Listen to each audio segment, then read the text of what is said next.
Alrighty. What's up, Zav? Boo.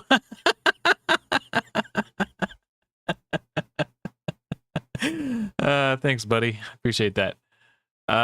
Today we're going to be reacting to the Fateless podcast. You can find that video here if you haven't seen it already.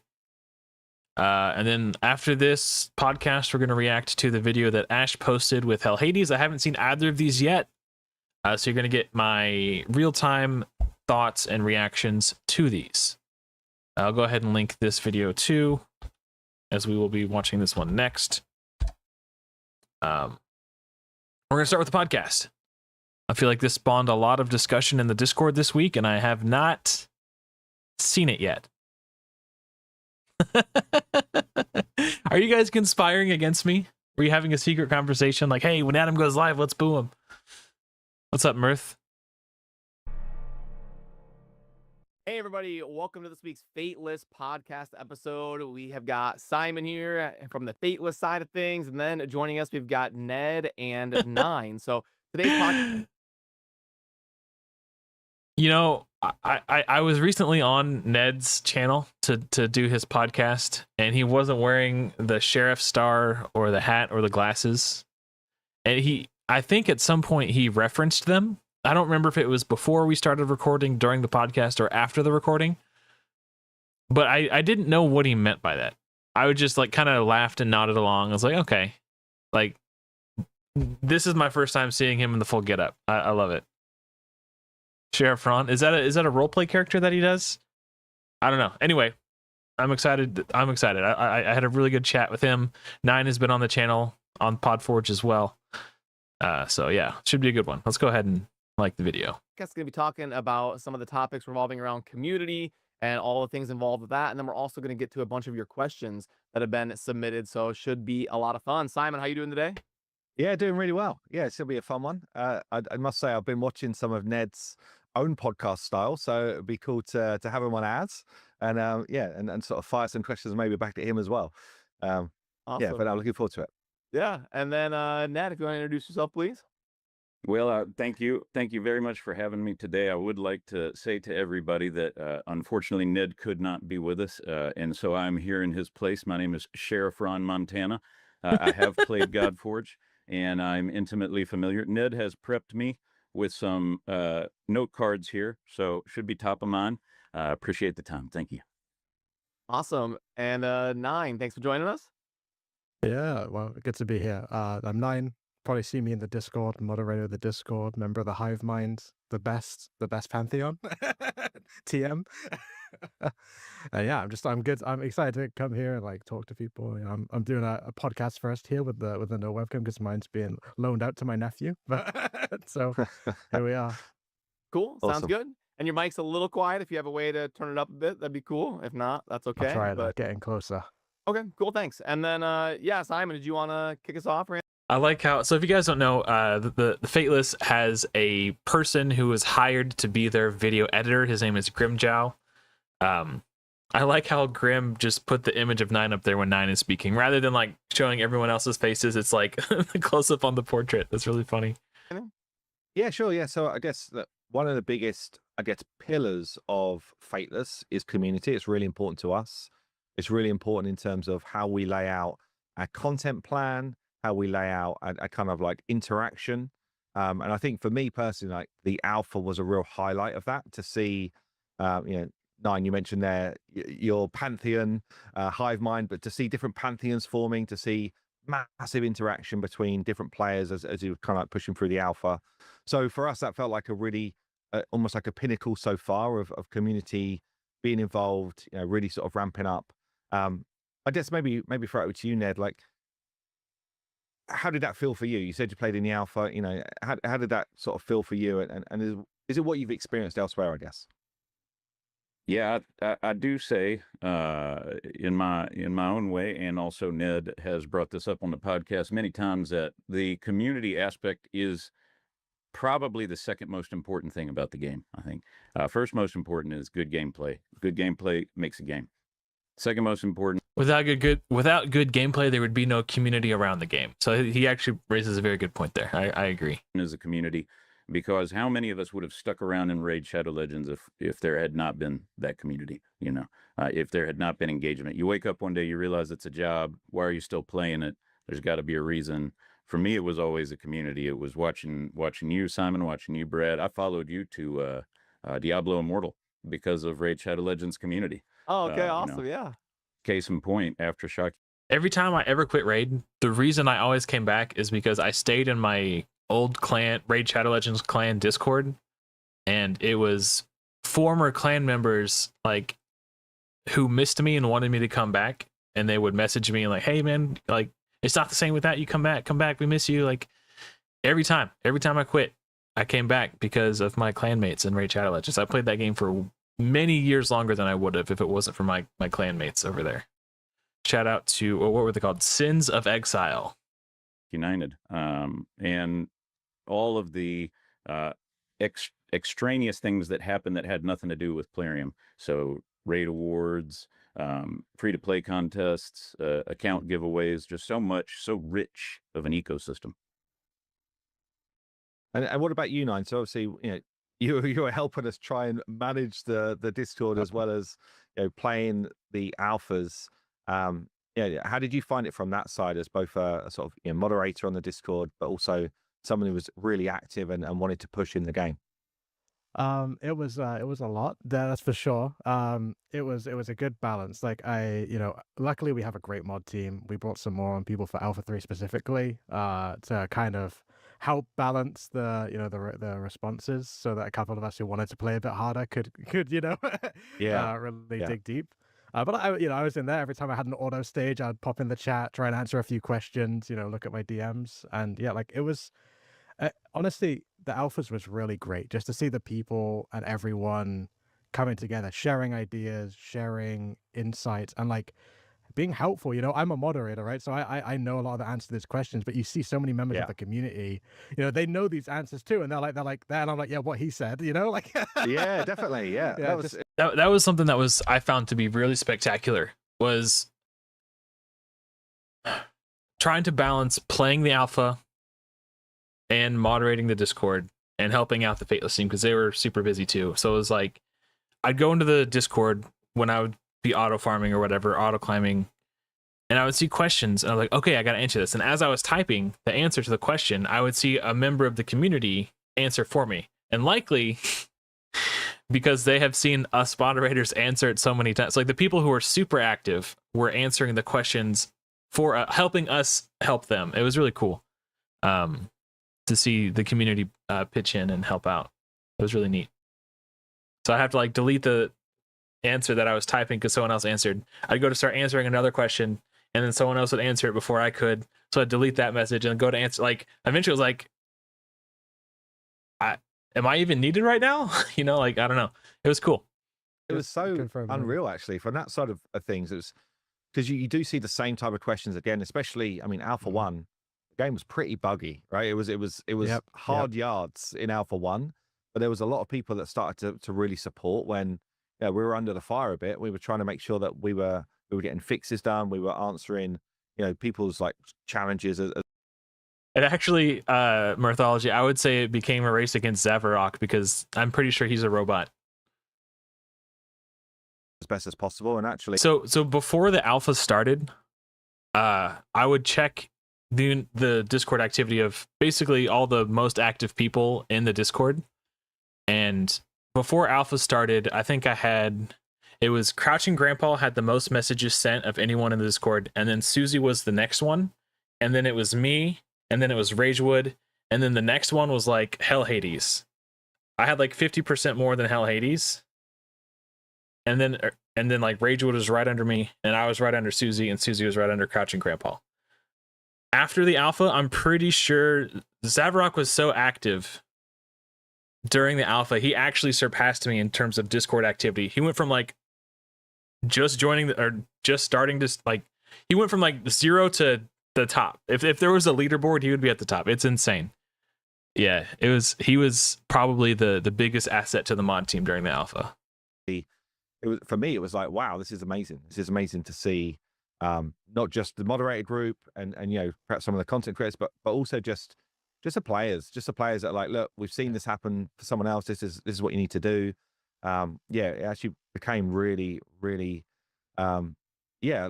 overwhelming, honestly, for us in terms of like how well the community reacted to what we were doing. And That's so great. And it well, raised what's people quite up weird too. now is this kind of like lull in between alpha and sort of us releasing our early access build. So for me personally, it was kind of like a real pinnacle, and then we're kind of like in this trough until we go again with kind of like the main game coming out for early access. Oh, the slump is real. Dude, I was riding the high of the alpha for like 2 months, and then it's the buzz of alpha wore off, and I've just been like, it wore off, and then I started going into withdrawals, and I went into like this slump of depression where I didn't want to make any content. I didn't want to do anything. And knowing that I wasn't going to be able to play for like, at that point, like 5 or 6 months, it was just like, I just got really depressed. Honestly, like I was having withdrawals from Godforge. So hopefully we'll get the web browser game soon, and we can get our hands on that and get a little taste to hold us off until early access.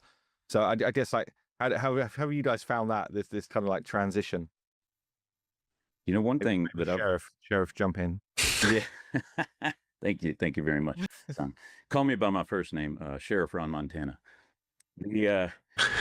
One of the things that was so special about the alphas that was unique to my experience, and I wonder if this is even replicable for you as we scale, is the alpha voice chat. What is the risk that someone like Fateless takes on running a Discord server where you have an open public voice chat?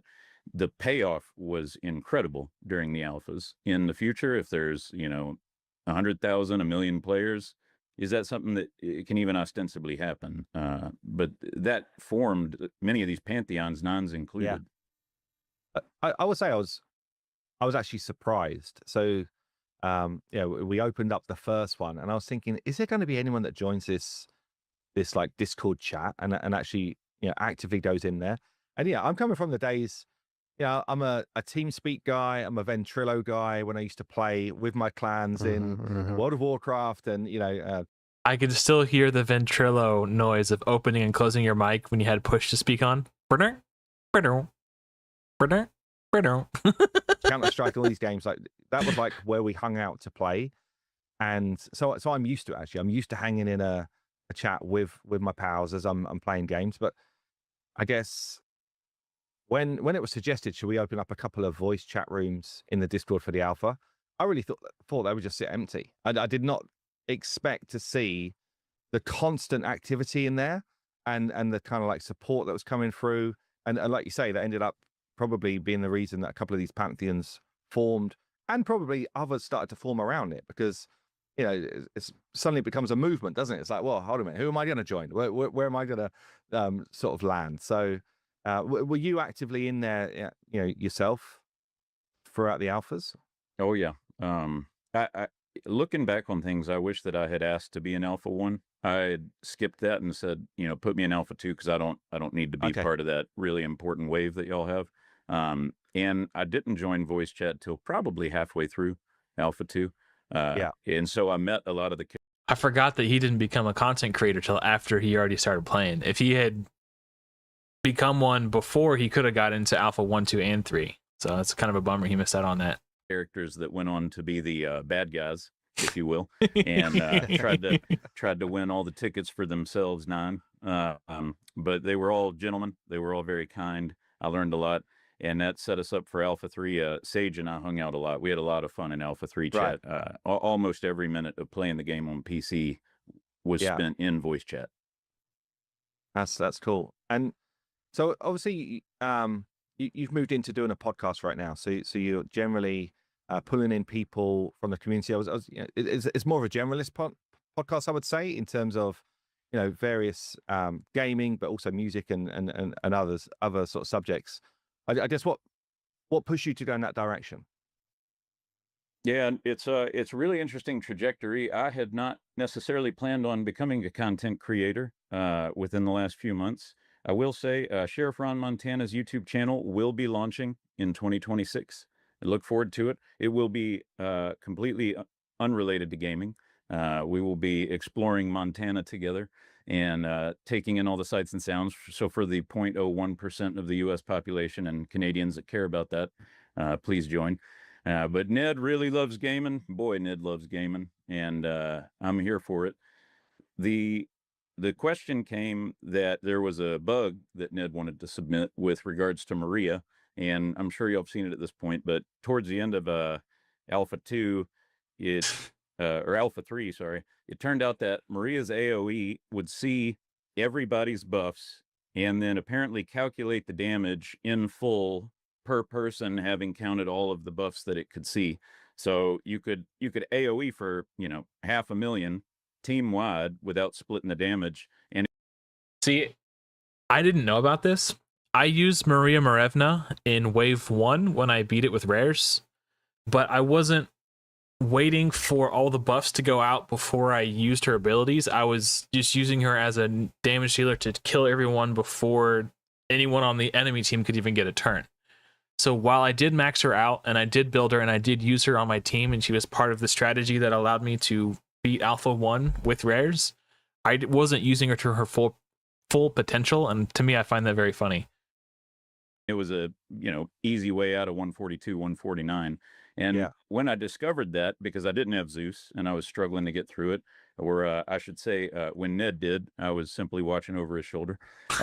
We were told to make a video to submit. We didn't know how to make a video, and Mr. Sneaky helped us download OBS.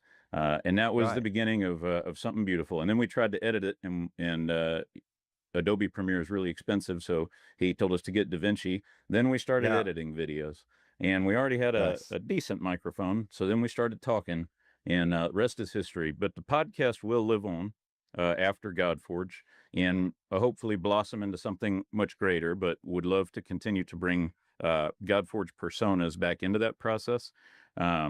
After Godforge Go Live, we will be doing a lot more targeted content with regards to the game that is not just podcast related.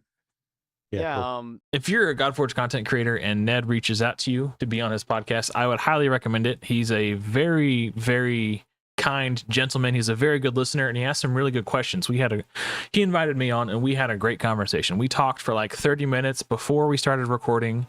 We recorded for like an hour and 45 minutes, and then we talked for like an hour and a half after we finished the recording. He's just a really good dude. He's really easy to talk to, and in my opinion, he just conducted a really cool interview. So if you haven't seen the interview I did with Ned on his channel, check it out. It was really fun. I had a great time talking to him, and go watch his other ones. I watched the one with Ragewood. I watched the one with Unbound Sage. Just really good podcasts. So go check out Ned's channel. He's really funny, and he's just a really nice guy. Maria Marevna, just for anybody out there that wasn't in the alpha, has a passive that increases damage by 3% per buff that's on the target. So it's supposed to be like if there's 5 buffs on a target, she does 15% increased damage to them. But you're saying it was counting the buffs on the whole enemy team, and she was getting like 35-40% damage buff and all that, right? I think it was much larger than that. Obviously I couldn't see the math, but we believe that the damage was assigned per target at the full ratio of damage, having seen all the buffs. Absolutely. But I don't think she should have been hitting for 500,000 with the calculation was mediocre gear. And the passive is supposed to give her 5 to 20% damage increase, depending on kind of being an early game option to counter a lot of buffs.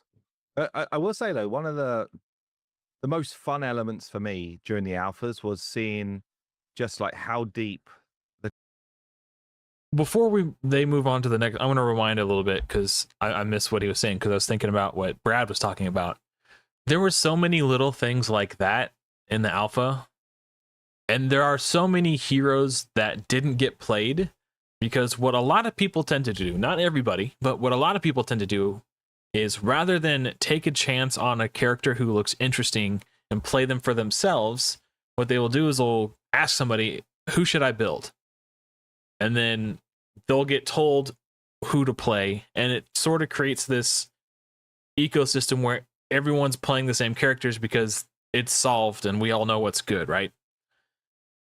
So there's a lot of characters who didn't get played with extensively, who could very well have bugs like the Maria Marevna bug. because the word didn't really get. I didn't really hear about how busted and OP Maria Marevna was until like halfway through Alpha 3. So there's a lot of stuff like that very well could have gotten under the radar that we might not even see. And plus, you got to imagine we're going to have 3 times as many heroes in early access as we had in the alpha. So how many with all the new characters, there's going to be new bugs in early access. Like, there's no way there's not going to be bugs. There is going to be bugs.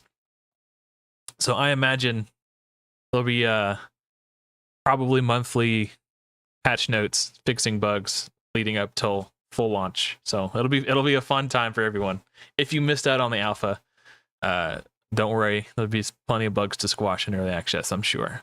Fun elements for me during the alphas was seeing just like how deep the community went in terms of testing stuff. And that's a good example, right? So, you know, people would stumble upon something and be like, I can't really understand what's going on.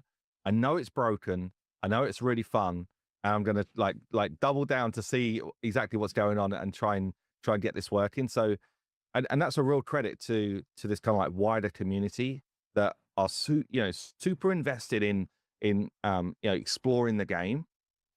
And for me, it was one of the most fun things. I know it's also one of the most frustrating things when other people find bugs that you don't have, and that's like massively empowering you. But and hopefully, when we actually get to early access, there won't be as many kind of like proper boss destroying bugs that we saw. But yeah, I don't know. I guess perhaps Nine. What was kind of one of the things that stood out for you as one of the most like fun elements of Godforge? What kept you sort of grinding through the alphas? Matt, there's a lot of things. I like you've got a lot of levers to pull, right, to mix and match. You've got a lot of abilities, and the imprint system is like the key, I think. That like made me excited to put it on a weapon, try out a different thing. The Bauk imprint, my love Bauk. I know you love Bauk too, Simon. But his imprint, fantastic. Against Fafnir specifically, an absolutely fantastic imprint.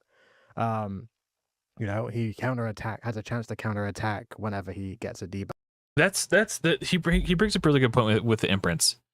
That's something that I personally overlooked a lot when I was evaluating a hero's kit, because I forget that when I'm evaluating a hero, not only do you have to evaluate them in a vacuum as an individual character, you have to think about how they will perform in a team of like 3 or 4 other characters.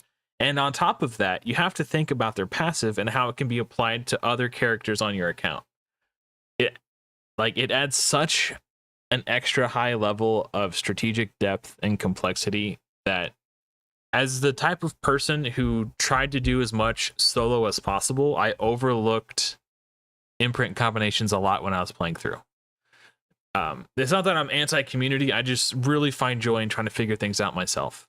So I actually think that when I live stream for the first time, for the first couple weeks of Godforge, I'm probably going to turn my live chat to members only, so I don't have people backseating me and giving me spoilers for, oh, you pulled that hero, you should use them with this hero. Like, I want to try to figure that stuff out for myself as much as I can. But yeah, I don't know. I think we all have to be mindful of that. Like, we're getting like 100 new heroes that we haven't seen in the alpha, and they're all going to have passives, and they're all going to have the potential to be combined with other heroes on your account via the imprint and weapon system. It's really cool. Well, you don't have to be silenced. You can join my YouTube membership for as little as $1 a month. I appreciate Zav, because I know it comes from a place of love. You want to help people and share your knowledge. It feels good to help people, but I really like to solve the puzzle myself. It's like if someone's leaning, it'd be like if I was trying to do a Sudoku and you leaned over my shoulder and you were like, oh yeah, 4 goes right there. I'm like, I don't know. It's just that's how it feels a little bit. But I might not do that. If it gets out of hand, I'll probably make like a pinned message at the start of the stream, do a few warnings, and if it gets out of hand, I might switch it over. We'll see. So just fantastic when Fafnir is placing, acid, blaze, poison, and a couple more if he's, depending on who's on your team. So yeah, like just messing around with the imprints, and I'm really excited to mess around with the imprints in early access, and I'm hoping there's going to be. I know it's been a point of contention. I'm hoping there's a way that we can remove these imprints, like even at a little bit of a cost, just so that we can. I've been thinking about this a lot. Actually, I'm sure that now that he's brought it up, Simon will have something to say about it. I'll wait to hear what Simon says before I give my thoughts. Because I think it's such a pivotal part of the game. I'd love to be able to experiment more with it. Sure. What? So you think? Because currently they get overwritten, don't they? Yes. Okay, interesting. Yeah, I don't know if we've really had that feedback directly, but that's because we always want it to be like want it to feel like a big deal when it's like, okay, I'm committing this imprint to the weapon, but can I get what you're saying? Because if you commit a legendary imprint, for example, to a weapon and then you want to reuse it somewhere else, perhaps Brad, we should make sure we take that down because that's a good bit of feedback actually. I totally get where he's coming from, where they want to make it feel like your choices are impactful and you have important decisions to make. But I feel like making the decision to convert a legendary hero into an imprint should be the big decision point. Do I convert this into an imprint? Do I save it to awaken?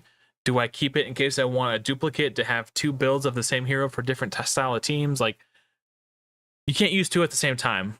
They've implemented a Highlander rule, as I've like to call it.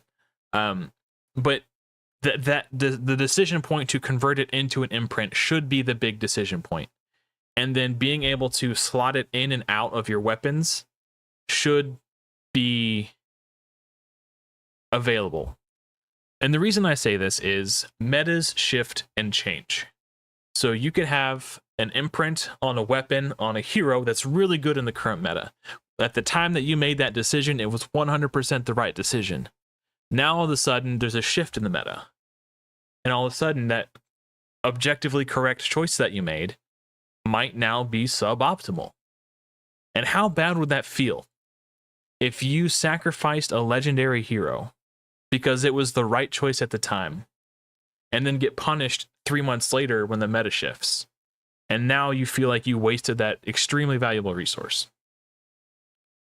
And if you can't pick it up and move it to a different weapon, that's kind of feels bad. So that's where I'm at on it. If they made them permanent and not able to be moved around, I would be okay with that. But I feel like there's enough anxiety in converting the legendary into an imprint in the first place that you shouldn't punish people for committing to something like that. Those are my thoughts. Let's see what they say about it.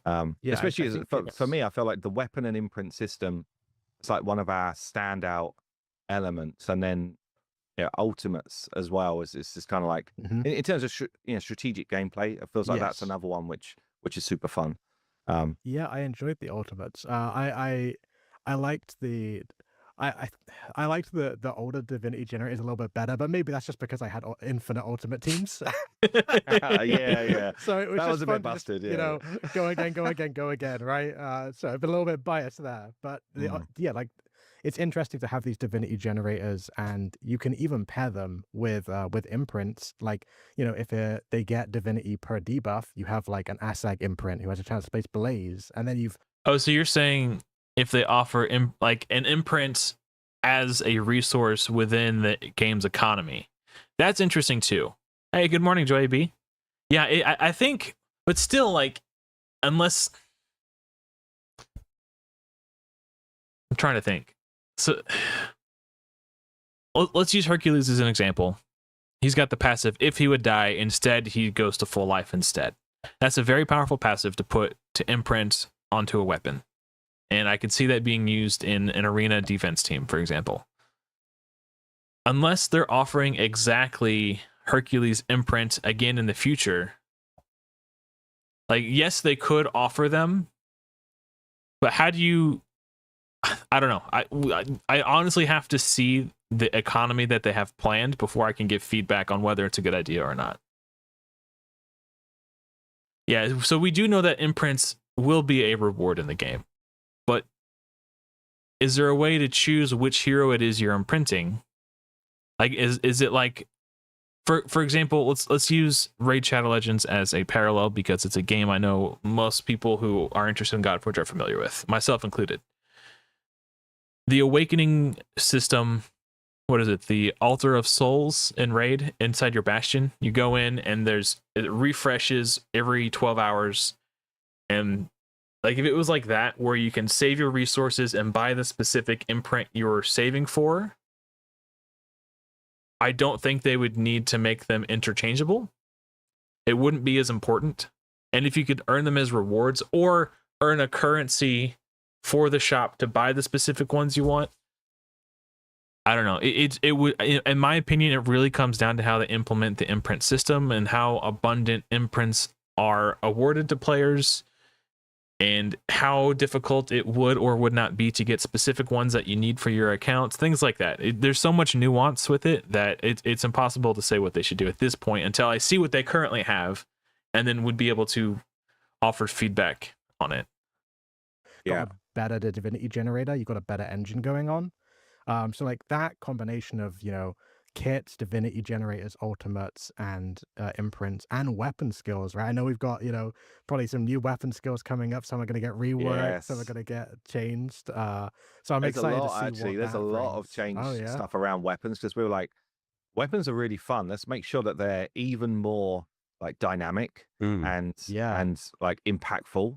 I know, Brad, you've been working on a bunch of reworks of weapons, but also reworks of kits, right? So to make sure that, especially from Alpha, any of the kits for legendaries, which felt like they were kind of like dropping off, maybe call out a couple of the heroes that you've been playing around with, Brad. But I know You're cool. You're you've got a cool with few. me saying which ones, but I don't know. Calling out the heroes is fine, right? Yeah. Leaks. Yeah, Yeah, so yeah. yeah, we received a lot of feedback from the community on different legendaries, different heroes, different stuff that would like to be reworked. We've redone a ton of the weapons. It's probably more than half of them. We've either buffed in some way or reworked in some way to make them function better or be more viable or more exciting. And then we've had legendaries like Ra and Dracula that we've redone recently, which weren't quite hitting the mark in terms of what we wanted them to be and how often they were being used. So you know, I'll let Simon do a video kind of leaking these new fun kits. But they're gonna be definitely juiced up. You know, and we've got some more that we're gonna be doing here. That's just the ones that are most recently. Like this week, we were focusing on Ra and Dracula, but gonna be a lot of them for Simon to eventually walk you through all of the kits. I know Loki's in the mix as well for a bit of a Yep. change up. Oh, I'm interested. But and this probably Just actually, for set. yeah, it gets me to this point of, you know, Honestly, Zap, I didn't even look at their kits. I again, like, I want to go in as blind as possible, and that's going to be really hard as a mod on the Discord. Like, there are going to be spoilers that spill out, and I see, but I'm not going to try to over analyze and evaluate before the game comes out. There's only so much room in my brain.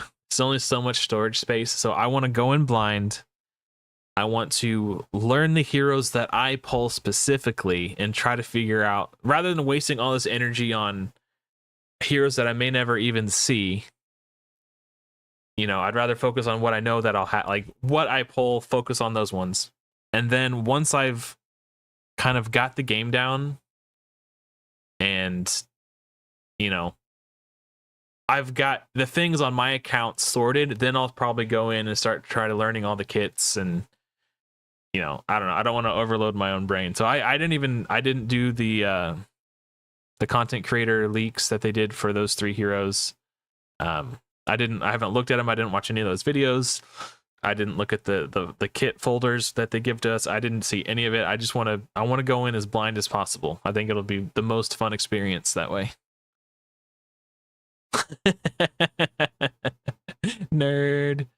community feedback is so important for us in terms of, we know that the community love this genre. We love this genre as well. You know, we're making games that we want to play here, and we enjoy playing. So, you know, when we do get this feedback, obviously we don't act on everything because we don't know if everything is going to be the right answer, but it's actually super important for us to get that feedback coming in.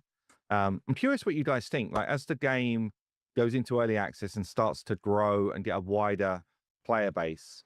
You know, I guess I guess how tough does that become to be able to continue to have that sort of feedback loop that really feels impactful? Right now, it feels really impactful. Feels like a lot of the stuff that comes into us, we're like, yeah, damn, that's just makes total sense. Like, you know, we Oh, can yeah. do something with that, or at least we can like put that into our plans. But yeah, just wonder what you guys think as the game grows. Is that still a model that makes sense? That is a really good question. And as he was asking it, I started to think to myself, right now it's very easy to get good feedback because the people who are engaging with the game right now are your most committed, your most passionate, and likely to some extent, depending on who you ask, some of the most knowledgeable people. So getting feedback from us early on is good. All the people who are making content for a game that doesn't exist, you know that they're passionate and committed to the game. Once the game comes out and you start getting these outsiders coming in, they're going to be flooded with opinions from people who may or may not have a firm grasp of what this genre is supposed to be. So I think as more and more people start coming in and playing the game and having thoughts and ideas and bombarding the team with their feedback, it's going to be a lot harder for the team to parse what is good feedback and what is perhaps not. I think that's something that it's going to be hard. I don't feel, I'm not envious of the team because they're going to get flooded. You got some feedback? Yeah. It's going to be hard because like, how do you know when you're being given the feedback, if it's good feedback or not? Right. That's the challenge. Like Pantheon Roundtable. Hey, yeah, that's something. I think, yeah. How do you, because like you don't want to discriminate who you get feedback from because a good idea can come from anywhere. But and now, obviously I'm biased here as a content creator, but I think content creators, they're the most hardcore players because if they weren't super passionate about playing the game, they wouldn't be also making content about it, especially when the game doesn't even exist yet. So you're like content creators who've been in the program for a long time, who are making content about the game before it exists. You're clearly your most passionate people. That doesn't mean they're your brightest, but they definitely have a lot of passion. So not all of their ideas are going to be good, but you should definitely pay close attention to what the content creators are saying. I think that's one. And then like maybe even one step above that, or maybe on the same level, your Discord moderators. These are people who are so passionate about the project and the game and the team. They're so passionate that they volunteer their time to help moderate the Discord, right? Like, so again, it's a high level of commitment. That's, you know, compared to the person who comes in and is like, hey, I joined the Discord 2 years ago, but I haven't been here since. When is the game coming out? They're not as invested. So, but that doesn't mean they're not going to have good ideas. I don't know. Like it's so hard to how do you filter? Like, because yeah, a good idea can come from anywhere. I don't know.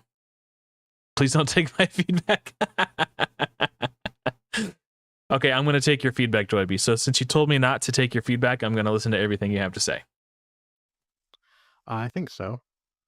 There's actually a great example of this that kind of comes to my mind, and that's Old School RuneScape, right? They have Sure. they have the polling system, right, where they will. That's really cool. But the thing about Old School RuneScape is I've never played it, but what I understand is the polling system is actually inside the game. If they do, I'm gonna go off on a tangent here because sorry, like I said, I haven't seen this before, so I didn't have any of this stuff prepared, but I think it's important.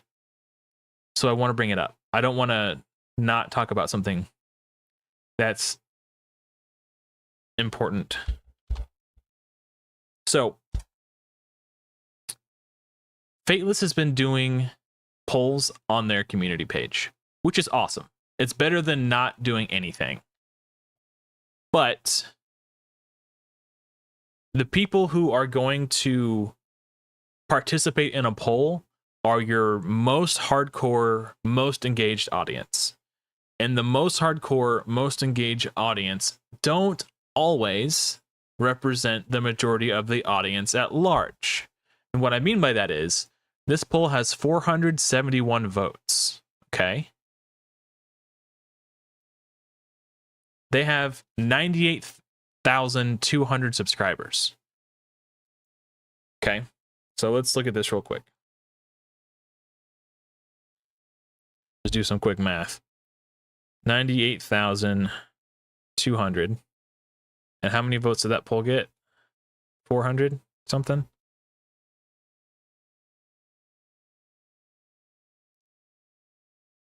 Or do we do 471 divided by 98,000 to get the percentage? Or am I doing it backwards? So 0.004% of the audience actually voted on this. So while it is good that they are doing polls, the sample size, that's the word I'm looking for. It's a very, very small sample size of the community who voted on this. And the people who didn't vote are your least engaged, most casual players, but it's also the majority of your players. So if I'm glad that they're doing something to get community engagement. This is very good. This is very important. I love it. Don't stop doing it. But if they're going to do a old school RuneScape style polling system, you need to be able to vote on the poll in the game so that everyone who logs into the game will have an opportunity to see it. They don't have to go outside the game to give their input. Propose these changes in a poll, there are some requirements for your account to be able to actually like submit a vote in the poll. That's pretty easy to get. It's a bot countermeasure, etc., etc. But yeah, I think that's a very good way, and I think having other people distill down community feedback, like content creators, like Ned, yourself, Brad, like having the people that filter all of these opinions back and can be unbiased in the feedback that they provide. They can really distill down the core issues with what their audience and the audience of the game have. So like a kind of mixture of those two where you can distill this information out, because obviously you can't be looking through thousands and thousands and thousands of comments about all these different ways. That's actually a good point too. Like every content creator is going to have a core audience that is fond of what that content creator does primarily. So what I mean by that is if I am a normalized PvP enthusiast and that's the primary focus of my content when Godforge comes out, the people who watch my content are going to be fond of the normalized PvP system. So if I'm just hypothetically speaking, I'm not saying this is going to be the case, just hypothetical. If I'm the top normalized PvP content creator in Godforge a year from now, and I've got the most viewers and the most dedicated audience, I'm going to hear the feedback that I'm getting on my channel is going to be people who are also fond of that part of the game. And then I can condense that feedback, get the overall community sentiment, and like forward it to the team. That's kind of interesting. And then the people who are clan boss nuts, like someone like Deadwood Jedi and Raid, like he's the clan boss guy. People who love and are obsessed with clan boss are going to be watching his channel and giving their feedback, so he could distill that feedback. And that's I like what Nan's saying here. To fix a kit or to make an adjustment, but you can listen to someone who hears all of them and is very because there are some people that like they can get to the core of these issues and they know what the heart of the issue is, and really trusting those people and making them a pillar of the community and having them come on and be like, hey, this is what I've heard from my community, this is what I've heard, like a CC round table. And I know that was a talk a long time ago about like a little CC round table or a Pantheon round table. It could be something really cool. Actually, Susie brought it up again this week, and she was talking about really? when do we get that going, and I'm really keen actually to get it going probably in January, but potentially doing it more like a live, the game is running, we're kind of like chatting over a specific feature or something like that, so almost like a pre-early access deep dive into something. So again, we'd kind of be led by you guys in terms of, okay, what type of stuff do we want to look at, but yeah, I am keen to do it. I think it'll be actually really fun to do, and some of it can actually be based on like fairly mundane things, right? But let's take UI. It's not mundane, but UI. So it's kind of like, okay, we're revamping things based on feedback because, and also based on our experience playing the game. So it's kind of like we've heard it from others, we've experienced ourselves. It's like the game feel is not quite right. So then it's a case of, okay, what elements can we actually play around with here? What makes most sense to do? And so we'll be doing that anyway. But almost like a lot of those ideas actually spark from either feedback from videos that I watched on content creators or Discord channels and that type of stuff. So in a sense, it's this kind of like round loop anyway. But yeah, I'm actually keen to do those round tables either live or outside of it, and perhaps do like a mini review of that once it's been done. But I guess I mean, Ned, what's your thoughts on that? Yeah, Ned left me some notes on my note card here.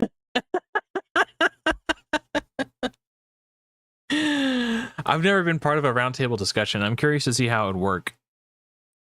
I definitely want to be a part of it because I'm very passionate about this game and I'm really invested in where it goes. And two, I would definitely want to be a part of that discussion. Knowing my work and sleep schedule, it probably happen while I'm either asleep or at work. That's just my life. I've accepted that. But if I do get to participate, part of me is like, well, how many people are going to be there? Is there 20 people, and is everyone going to talk about their opinion for 20 minutes to an hour? Because content creators like to talk, and that's a good skill to have as a content creator. But there's a time and a place to ramble forever, and then there's a time to get your point across quickly, and then let it go. For the having a conversation and being a content creator are two different things, and not all content creators know when it's time to just say what you're trying to say, be succinct, get your point across, and then let the discussion happen. It's two-sided, so hopefully we don't get overwhelmed. But I think there's a technical solution and a cultural pitfall, if that makes sense. A technical solution and a cultural pitfall. Interesting. Technical solutions are your ability to intake feedback, and there's so many that exist now. You as a company can run a survey software via an SDK directly in your app, right? And I think that's from a immersion standpoint superior to linking out app closes, takes you to the web, some strange website you've never heard of. Yeah. But if you can have that feedback experience in UI, and then you can just sort of keep that as a cultural mechanism. Every month there's a new questionnaire up, and it's not always what other games are you playing, right? Often it's how tied to this character are you? How tied to this kid are you? How important do you think this kit is for progressing this particular content? Taking that temperature. The cultural pitfall, I think, is that as you scale, at what point does it become too much? And I think that is what happens to a lot of these companies, where the community says, well, they're non-responsive. They don't respond to us. They no longer take anything that we say.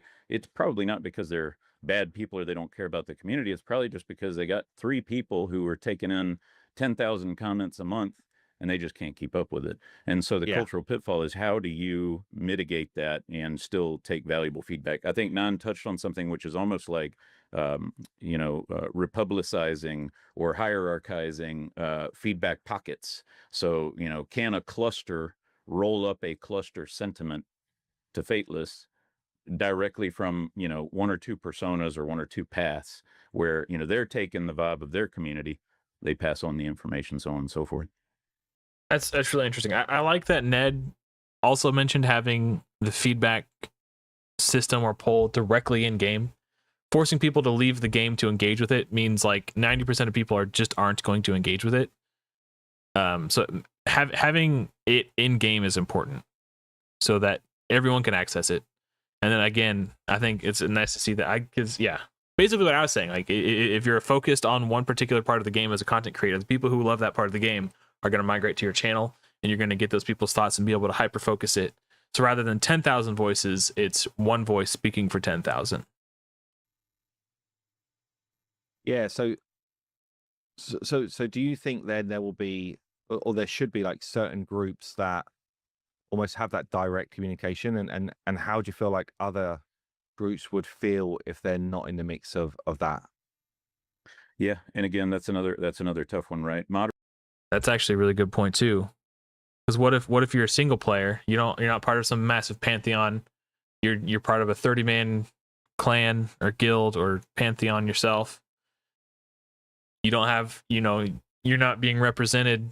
It's yeah, that's tough. Like how do you have your voice heard if you're just a little guy out there? And if you don't seek content outside the game and all that stuff. Moderators and content creators can often be seen as getting preferential treatment, and communities can sometimes fall apart because of that. So again, it's the culture that you build and the kind of education that you roll out to people, absolutely always being respectful. And a cluster is a different amount of people than a single clan. And so clusters are going to have, an in size of 200, where a clan might have an in size of 15. Yeah. And that matters for the data, unfortunately. I think also, we try to do things like, we'll post a topic on the YouTube channel, like, hey, Seeing that candle on Brad's desk is giving me anxiety. It's so close to that monitor. I mean, obviously the camera is single lens. There's no depth perception. I don't know actually how far away from his monitor it is, but I can't help feeling like it's gonna melt it or something. Is that freaking anybody else out? I'm sorry. I got the ADHD going. I can't. leave your comment down below on what you want us to talk about in the future video. And then we can kind of parse through, like, okay, what's coming up 22 times? We know that's something we should address. And what's something that has come up one time, from one person. So we do try to kind of parse that out a little bit and see what's worth really addressing. And It looks like a real candle. You say people can't read everything. I don't know. Simon somehow seems to catch it all, damn near, I think. So I read a fair amount. Yeah. No, I think if you're genuinely passionate about what's going on, and you make time for stuff. So sometimes, let's say watching one of your videos, or watching one of Ned's videos, sorry. I'll put it on 2 times speed, and it'll be like a background to something else that I'm doing. So it's not like I'm locked in, hard focused. I don't have time to do that, unfortunately. But I do listen, and it's interesting actually to hear some of those conversations. And then I'll do that with a number of the different creators. I was doing. That's really interesting. And if you're not a content creator, you might not know this, but Hell Hades does watch our videos. He does hear our feedback. He leaves comments on our videos to let us know that he's watching our videos.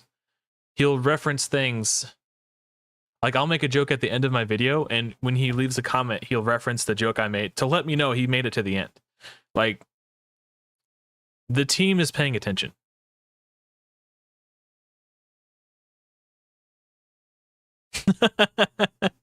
Yeah, if we hear that Brad's house burned down, we'll know what caused it. It extensively over alpha, and trying to find almost like those videos where it was like, this is my hot takes type of video. So and that really like helped me to understand what direction the community were going in terms of, this is a frustration, this is something I really am enjoying, and then this is stuff which just feels like it's par for the course for the genre.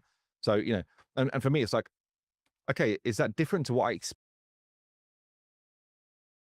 Just because something is par for the course for the genre doesn't necessarily mean it's a good thing. There is a lot of things about this genre that could be changed for the better.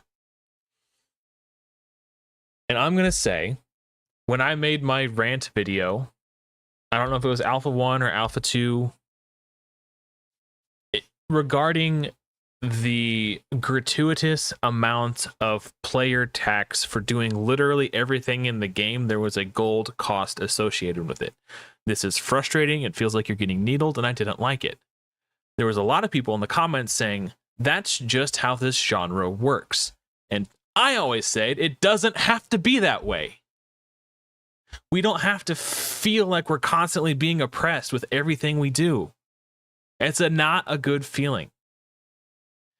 Like, if you can't figure out a way to design your economy in a way that doesn't feel frustrating and oppressive to your players, I don't know what to say.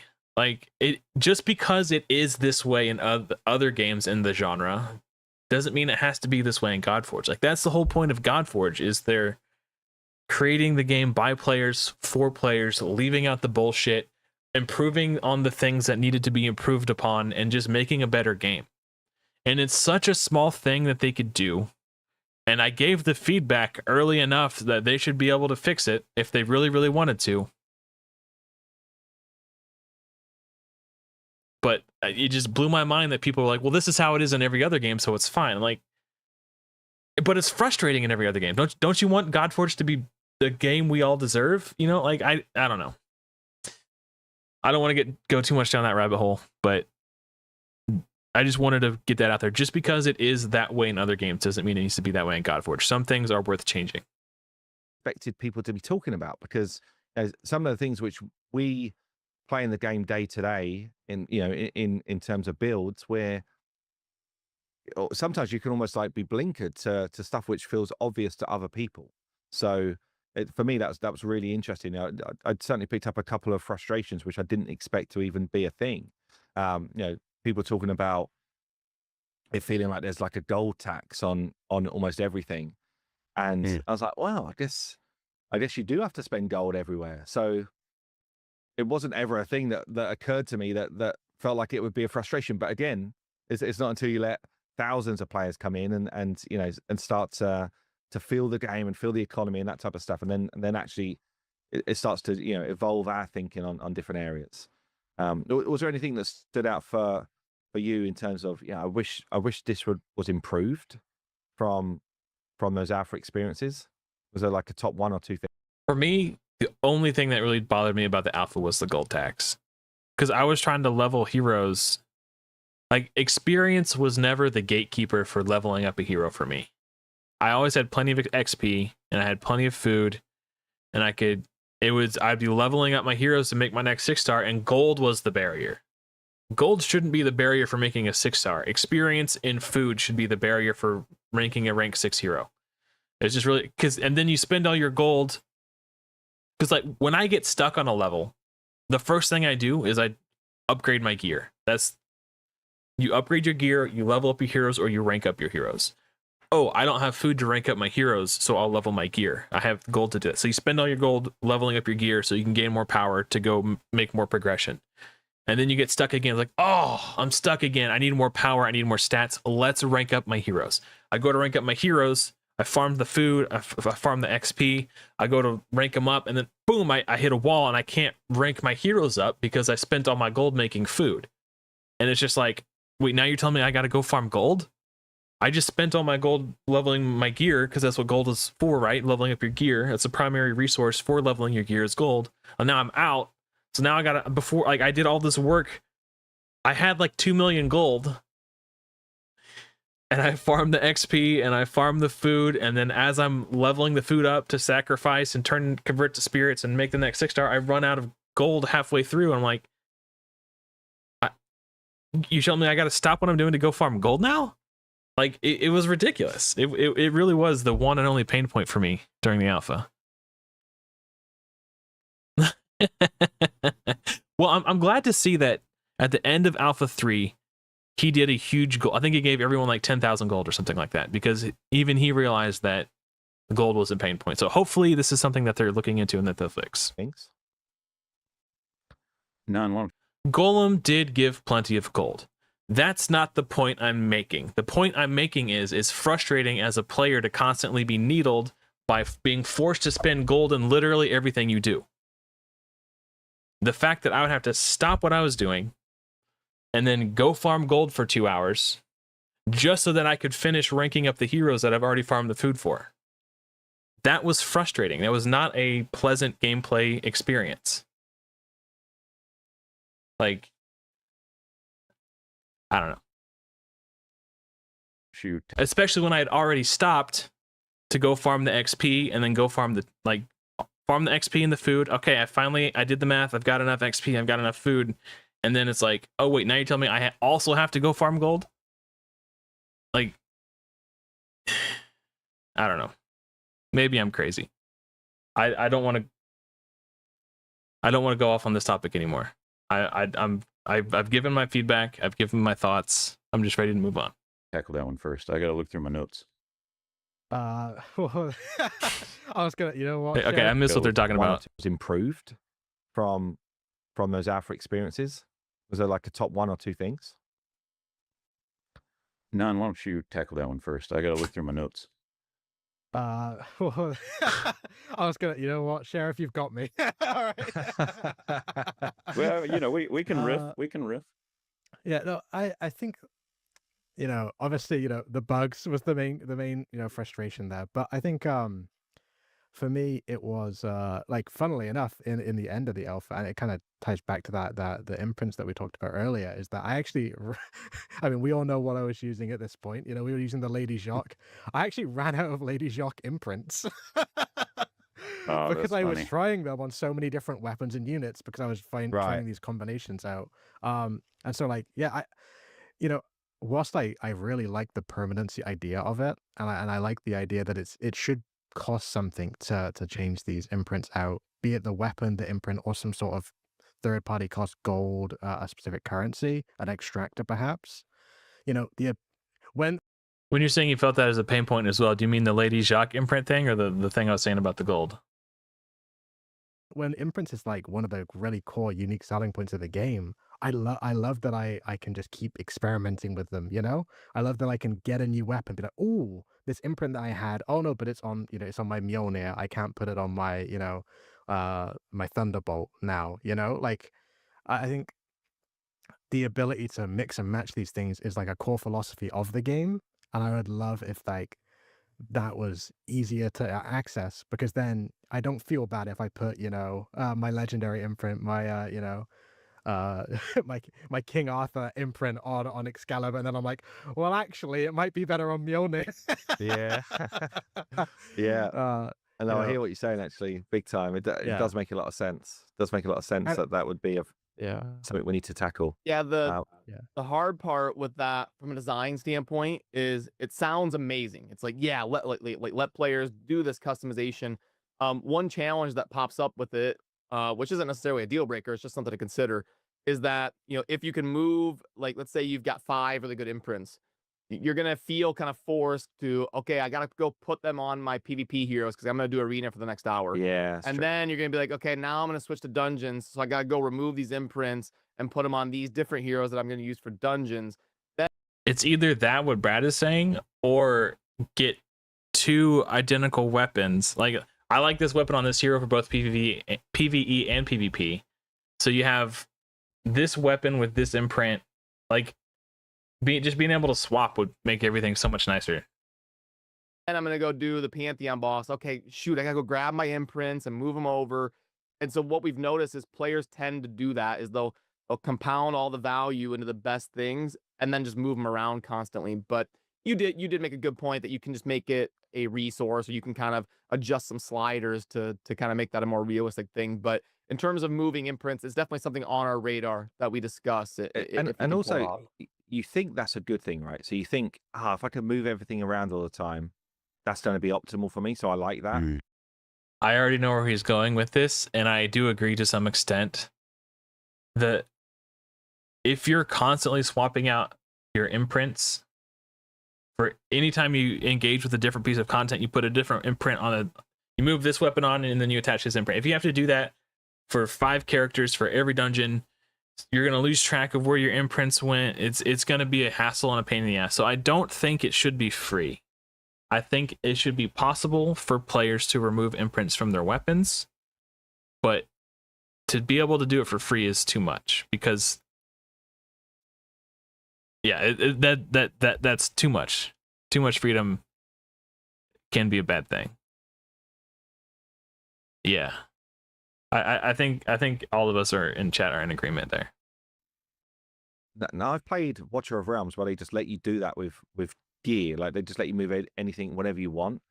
And I tell you what, I didn't enjoy it. I was just kind of like, half my champs in the game weren't wearing stuff, or they were wearing like half builds, and I'd go into dungeons. Like, for me, it wasn't actually a more fun experience. And again, I guess it's just, you know, in our game we've you know, incorporated this ability to be able to move gear around. And for me personally, I probably won't move gear around. I don't actually like doing that much. I like to have a build for this character, for this hero. And I'm actually 100% the same way as Simon here. When I build a hero, that's their gear until I re-gear them. I will occasionally, when I'm building a new hero, be like, oh, I need this piece of gear from that hero. I don't use them for anything other than Faction Wars now. I can go ahead and steal that piece. So I do things like that. But I'm not a gear swapper. That's not my style. Unless I'm encountering a challenge on my account for the first time. And in order to overcome that challenge, to get over the hump so that I can get back to business as usual, I'm like, okay, well, I just need to move this gear around to beat this one thing so I can continue progressing. And then so I might swap some gear, kill the thing, and then move it back to how it was.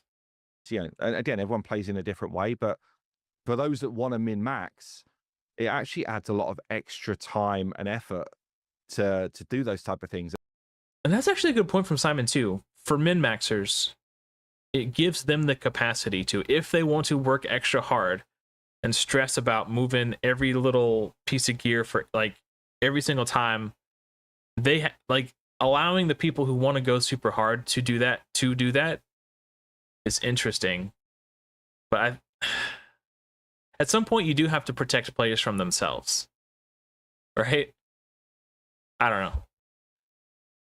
That's an interesting question. Do you let the min-maxers swap every piece of gear before they go into any piece of content infinitely and swap imprints? Like, I don't know. It's interesting. I don't know. And that's not necessarily good. So anyway, that's a bit of a sideline. But then you get stuck in a sort of endless quality of life development cycle where now you're having to develop elements to manage the gear management system and to help save them with the tools sets to do it. Yeah, exactly that. Yeah. Did you have anything that came to mind? The couple that I thought of, I think you've already fixed before MVP, which is really just some way to know which weapon I want to feed. That was always a fun little game to play. I got to level it up to level 2 so that I know which one I'm feeding, and then the next one I got to go level it up to level 2, and then the gear filter. To me, that was such a minor thing. It didn't bother me at all. I would like, yeah, and it was also one of the things that I knew that they would likely fix, so I wasn't stressed about it either.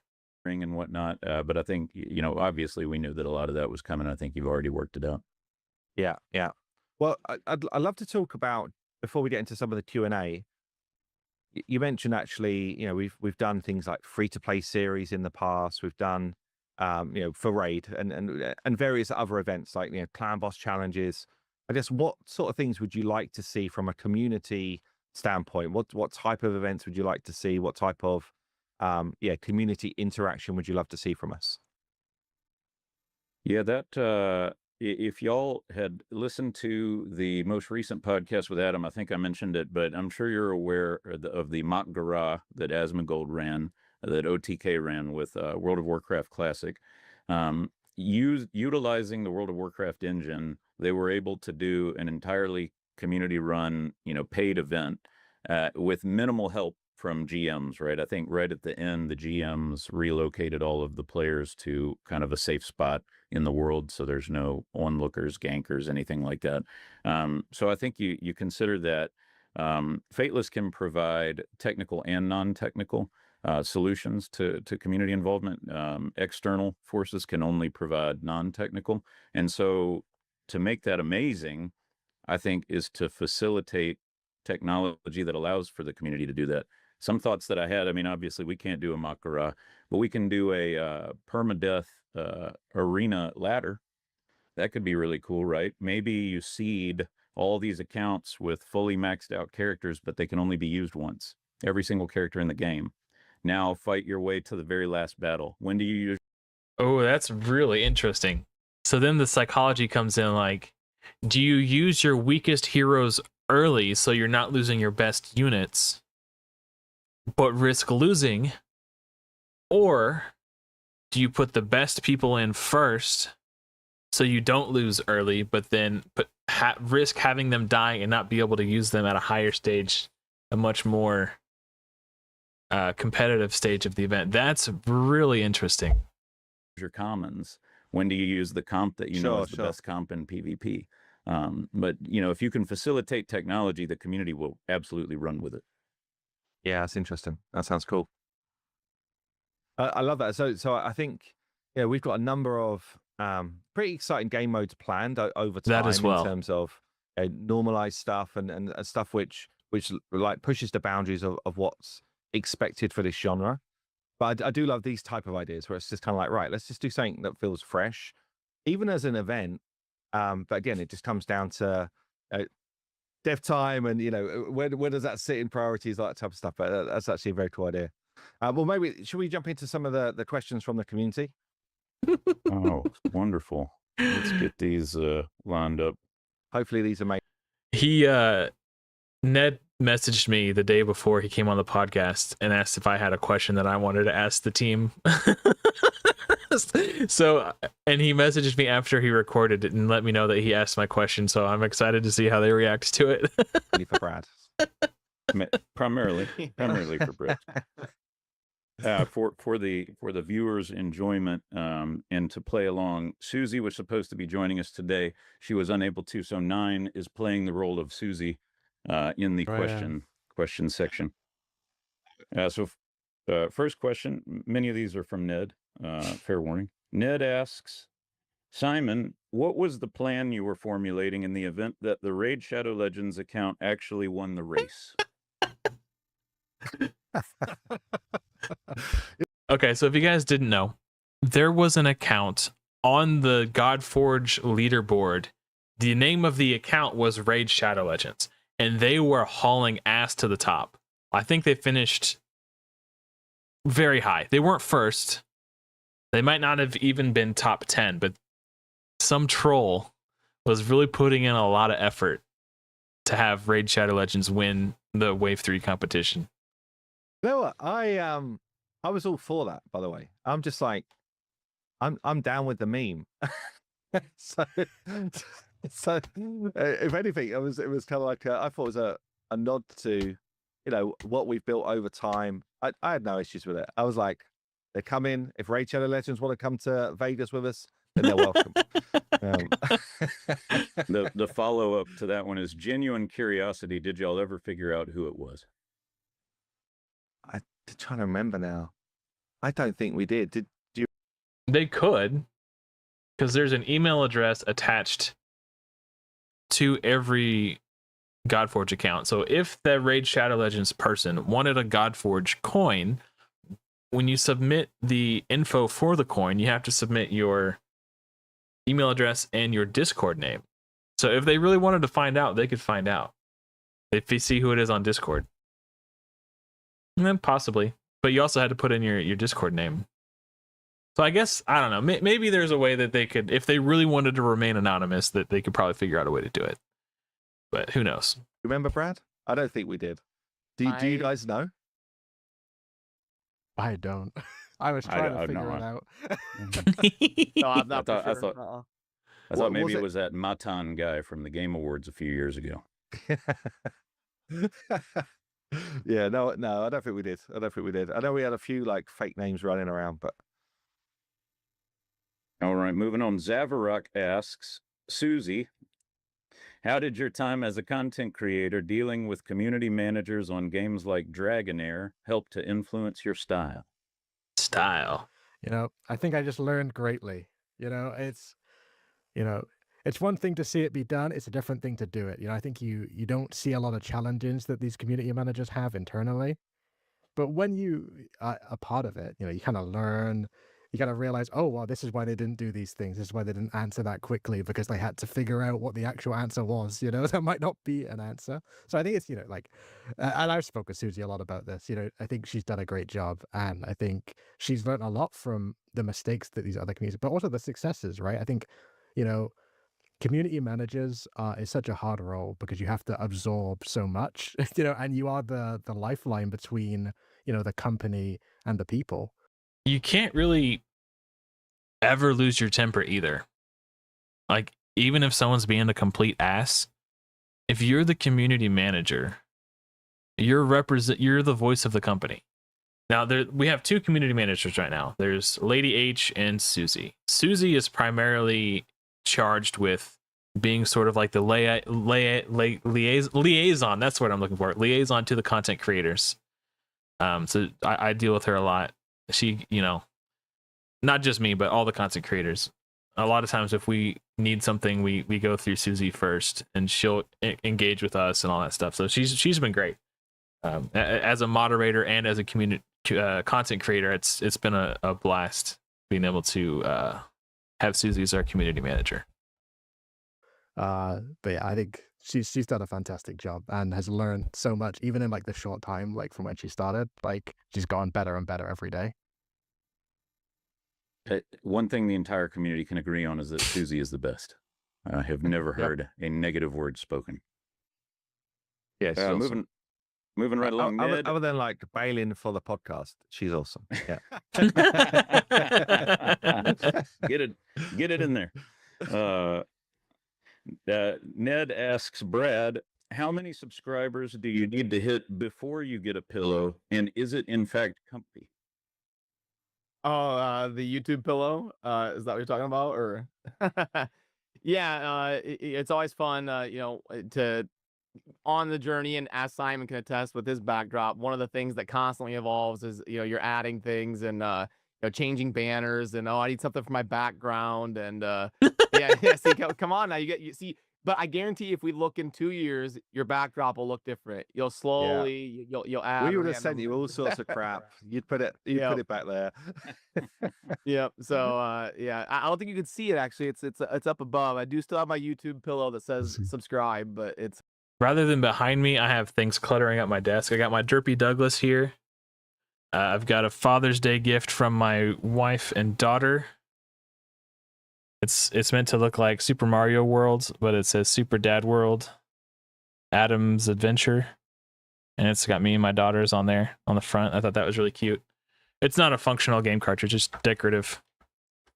But I also have this autographed Grim Lavamancer Judge foil, autographed by the artist. I've got an unopened bottle of the hot sauce from Hot Ones, the final sauce. The bomb is in my refrigerator. I'm still working my way through that bottle. It's very spicy. A dab will, in fact, do ya. Yeah, it's pretty much all my stuff I got sitting around. Oh, no, that's all right, Zav. I appreciate it.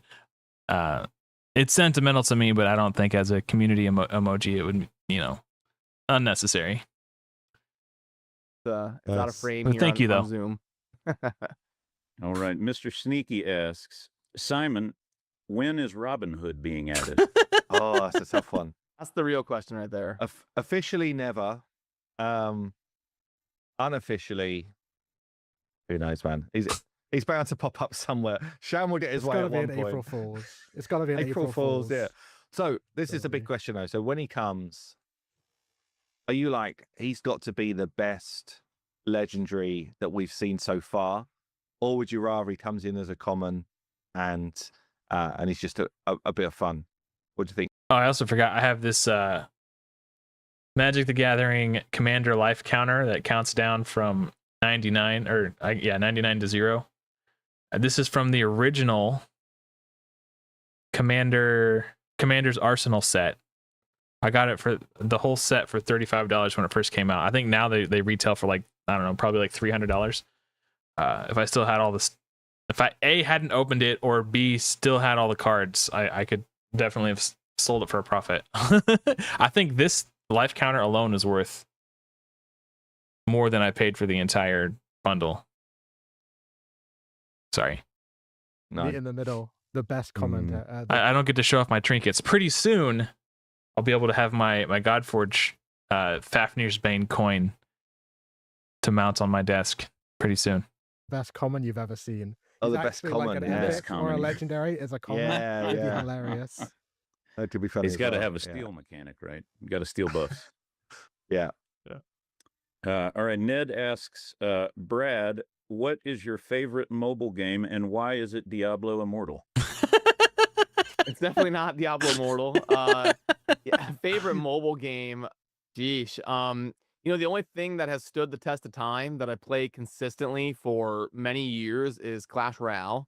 Probably because I can just log in really quickly if I'm waiting for something or whatever and play a quick game for 2 minutes. And when I'm at things like Thanksgiving dinner recently, and my cousins are talking trash and they want to play against me, I gotta log on and smack them down every now and then. But yeah, so that's probably the only thing that's really stood, for like 5+ years that I still wow. log on to. But I'm always looking for new RPGs, Watcher and Raid and all these ones. I love playing those kind of games, and obviously when Godforge comes out, that'll be my new obsession for 6 hours a day. So I'm just excited as all of you because I'm ready to have a mobile game to grind again. All right. Papa Tez asks, Susie, what does soon TM mean to you? Soon TM. It is what it is. All right. Ned asks, Simon, have you offered the role of event manager to Saffron Man yet so that you can win all the awards again? Oh man, I need That's to a get good him back one. in. I need to get him back in the mix when we do our first awards ceremony. I feel like he went a bit off the rails though, didn't he? Saffron Man, he was like, Saffron went way off the rails. Yeah, that's a different drama. It went like video. full live. I don't know the extent of the Saffron Man situation, but if you guys didn't know, he hosted on Twitch a ceremony called the Raid Awards or something like that. I forget what it was called. It was basically to spotlight the community and the content creators and all that. He did it for years, at least 2 times that I could recall, maybe 3. And eventually, Raid Plarium decided they wanted to host it too. But they didn't want. They wanted to do it their way. They didn't want to take Saffron Man. They asked him for permission to do it, which they don't really need to. It's Raid Shadow Legends is Plarium's intellectual property. They can do what they want with it. So they hosted it, and they didn't want to compromise. They wanted to do it their way, and they were unwilling to involve Saffron Man because Saffron Man wanted to do it his way. Plarium did what Plarium does, and they just said, well, I guess we'll just do it without you. And then they reached out to other content creators, and they got Nubraids to join. And Nubraids hosted it with Banana Jam, I think, or was it Cirilla? I don't remember. One of the community managers for Raid. And Saffron Man kind of had a little crash out. Like, he felt betrayed by Nubs. It was like, I don't want to say he overreacted because that was his baby. That was his thing. He put a lot of effort and nurtured it, and it became this really cool thing that he created, and it was taken from him. I don't blame him for being upset. But man, that I only know like the surface level stuff in regards to that drama, but that's what they're talking about. Why I like lost the plot a bit, but Yeah. I mean, I will say one of the most embarrassing moments was reading out the awards. And it constantly.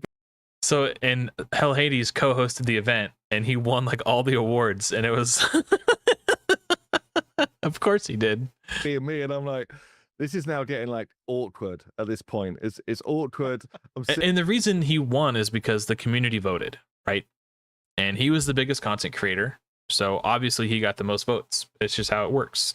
But he was hosting the event, and he was the recipient of all the awards they were doing. I don't know, it's kind of funny. Sitting here just basically call out my own name. Yeah, good times. It turns back around though, right? When it gets like good, and then it's bad, and then it's so bad it's good again. Yeah. Well, yeah, maybe back. for other people, but I'm just like squirming in my chair. Yeah, man. All right. Yeah. Tamib, aka the Man in Black, asks, Brad, where did the IT guy go? Where did the IT guy go? I'm not sure if I understand I was about to say that's got to be an inside joke that I am not understanding. That one went over my head. the question.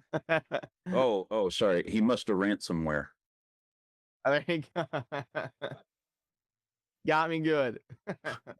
All right. Ned asks, another one of Brad, have you paid off the loan you took out to max your gems in Diablo? Oh, it's just another Diablo Immortal joke. We'll get rid of them.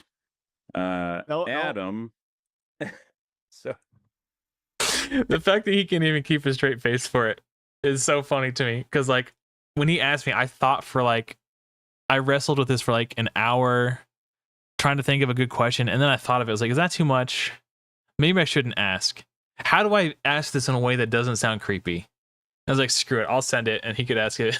Adam, Adventures of Adam asks to the group at large, whose decision was it to add jiggle physics to Godforge, and is this something we can expect to see in only epic and legendary heroes, or will rares be included too? Asking for a friend. Asking for a friend. He's after the Isolde improvements. You know what? It was actually so we had an animator come in, and he was like, "We can do a bit more here," and the language is going to sound weird when we talk about jiggle figures, but he's like, "We can add more bones into this situation," and and He looks so uncomfortable.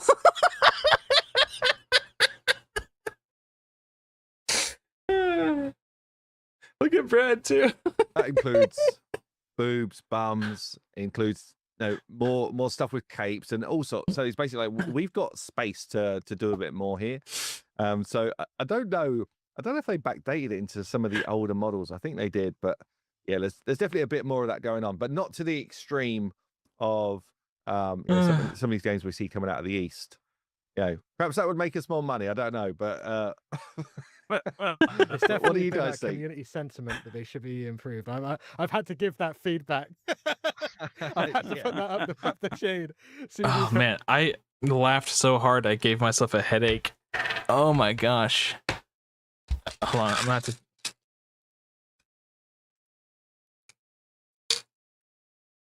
Yeah, take some Advil real quick.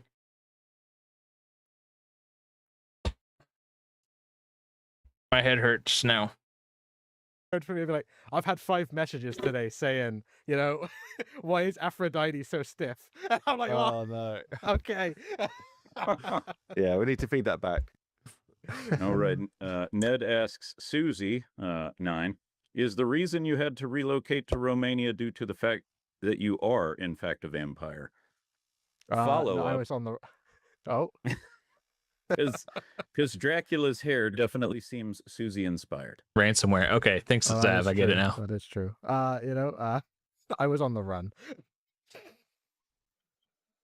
You heard it here first, folks. All right. Ragewood asks, okay, technically Ragewood didn't ask this question, but I wanted to showcase that his dream came true. I have gotten my Godforge coin, and let's see here. We got our Godforge coin here, and if we pay attention, it is in fact chocolate inside of the Godforge coin. You got one of the premium ones. Ragewood, congratulations, brother. That's a foiled rare right there, I think. I have mishandled it officially. Just a couple left here. Ned asks, Simon, did you personally ask Jeff Keighley if Flute Guy could play one of the Godforge songs at this year's Game Awards show, and why did he say no? I did not, but we were planning on that for 2026. As we're up there collecting a few awards, it would just make a lot of sense. So yeah, we're holding that one off for now. I thought he was being serious about putting the Godforge. I don't know. It would seem weird to put. Well, I guess it depends on when Godforge is going to like fully launch. But it would be so cool to see the announced trailer appear on the Game Awards. Flute Guy will need to add another 3 strange flutes to his collection. To play this particular 3-string soundtrack. flute. All right. Is Ash's role with Fateless actually corporate motivator and president of pep rallies? I think that one's for Brad. I mean, it should be, yeah. Ash is. I think Brad has a talk button because before he talks, he moves his hand down. I think he stays muted so he doesn't have background. I was suspicious of that when. Spoiler alert! I recorded a podcast with Fateless this week. It should air the week of Christmas, if I recall correctly. But every time he would speak, he would move his hand over. I think he's got a mute button that he's holding down before he speaks. Is one of the more energetic people to be around and charismatic. So yeah, Simon is probably going to be helping distribute some roles, but I'd be all for that if Ash took over. Yeah, maybe if you watch this one, Ash, that's where we need you, man. Come on, step up. All right, looks like we actually do have a question for 9 in the mix. This came in late breaking news from XX Katy Perry Astronaut X42068. Asks, you well. what did you do with 8, but more importantly, 6 and 7? All right. We don't talk about 7 here. Okay, just let's get that out of the way. We don't talk about 7 here. 6 is on a vacation in Bali, and 8 is doing good work undercover, and I cannot disclose. Beautiful. That's a beautiful answer. I thought 6 was afraid of 7 because 7, 8, 9. Question of the day. Ned asks, Brad, is Aftershock still in fact united? Always united, and yeah, I passed over the server and everything, so they're still going strong, which I love to see. So yeah, everything's going well there so far. They're still crushing it and doing their thing.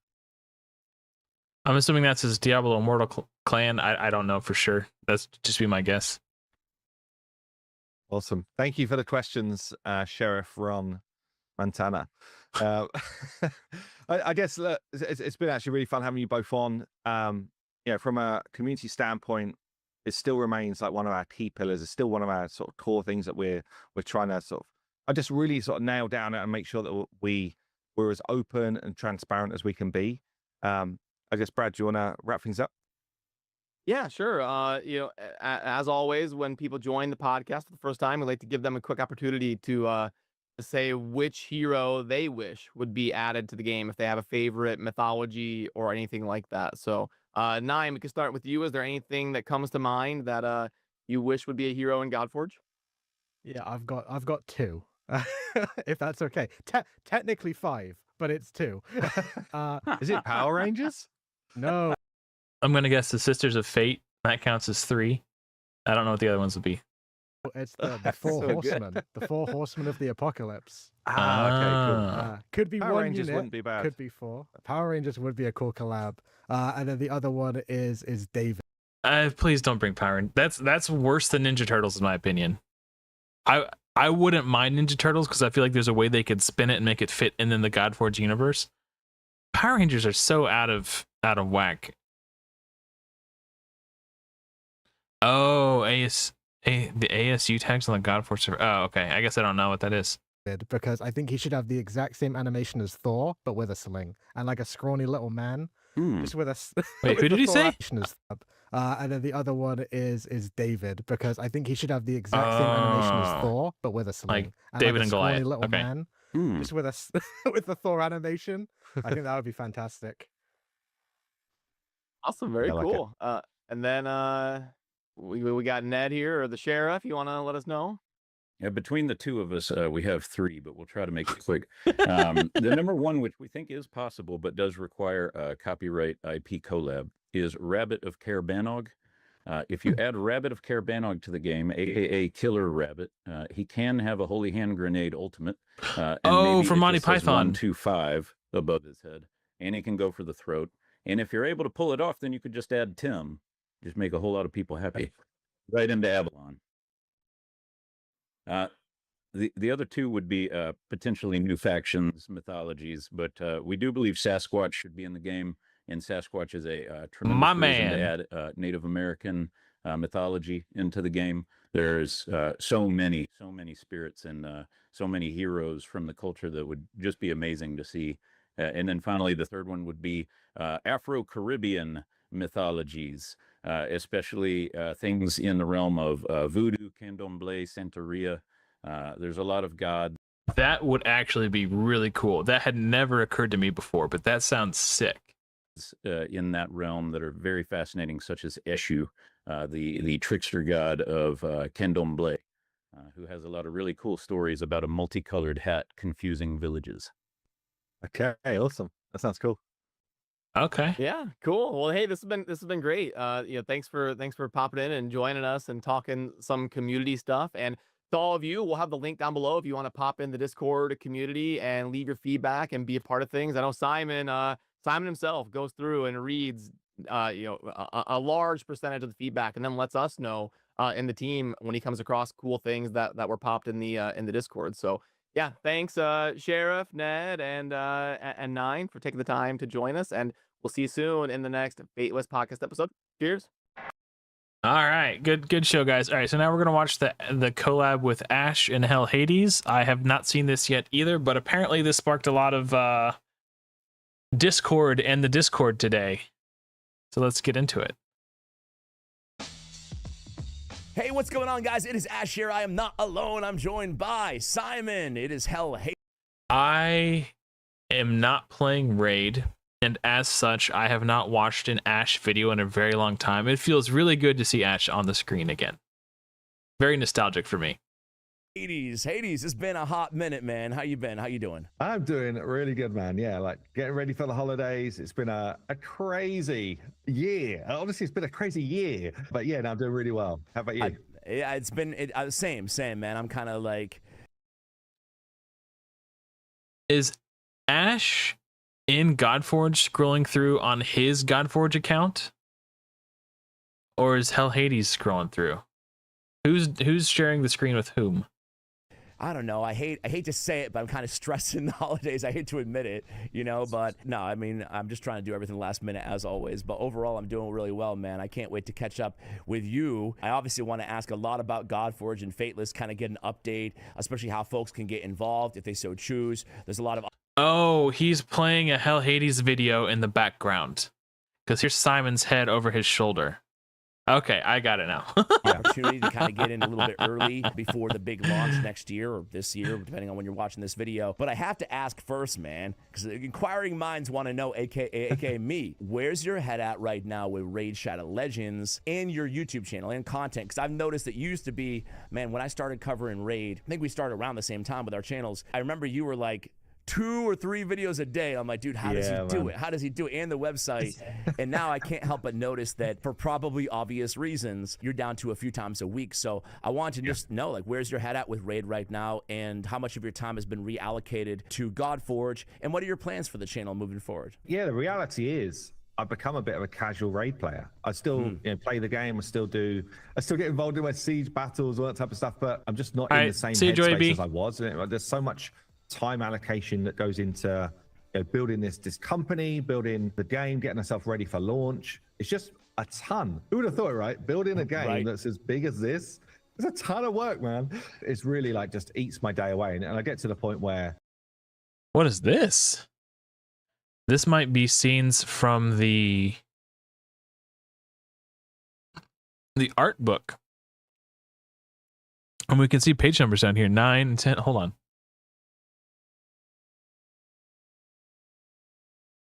Working with the Fateless team was a wonderful journey, helping bring these unique versions of beloved myths and gods to life was inspiring from start to finish. Getting to explore their unique reinterpretations and weave those into a narrative filled with unique, memorable moments and epic art was something truly special. That's from Diego Barcelos, art director. Huh.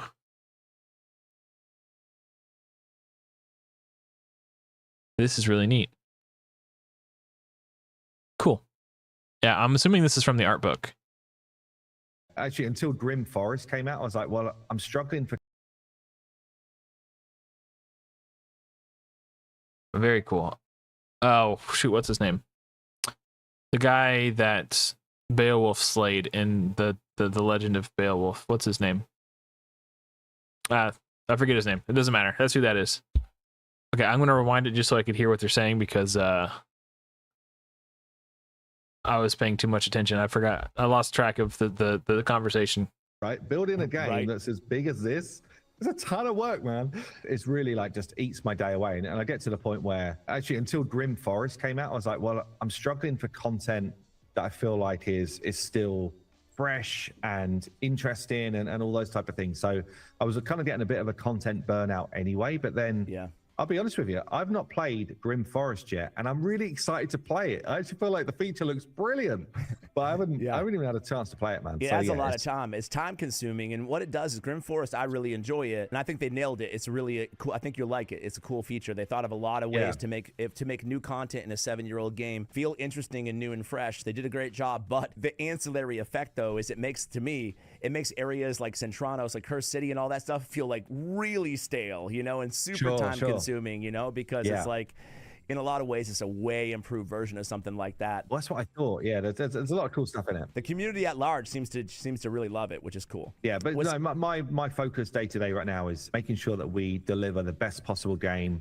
in Godforge, you know, and working with the team to sort of hit that. So it's literally like a case of I go in, you know, I'm doing reviews like screen by screen. Godforge minigame. Oh, interesting. 4 more 10 pulse day. What? What is all this?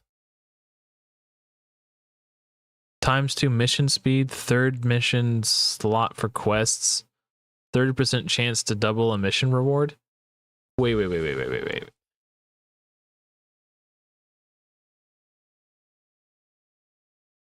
Select rewards to kickstart your account when Godforge goes live. Oh my god. What? This is crazy.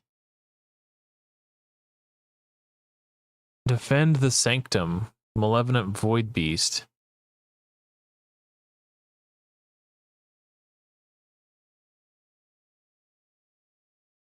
Huh. Yeah, I think so too.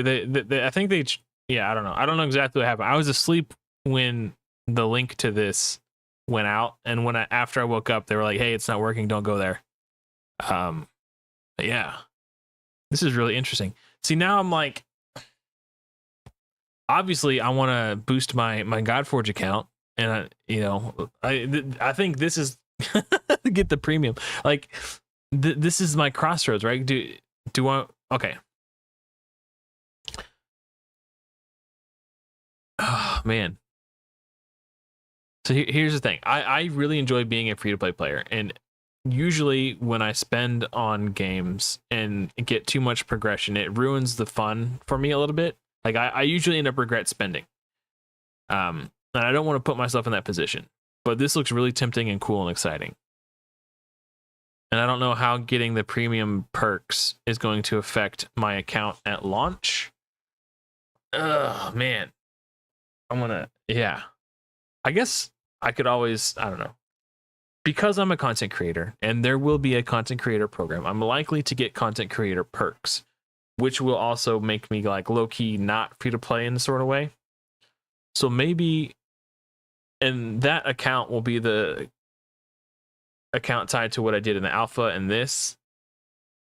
So maybe I could have an account where I treat myself a little bit and then have a free to play alt account for making free to play content.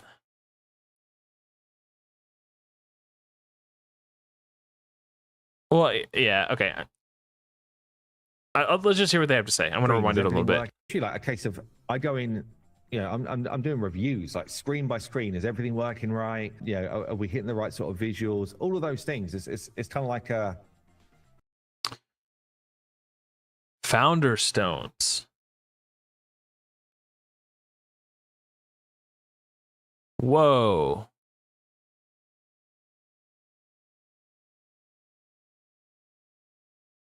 To earn Aether?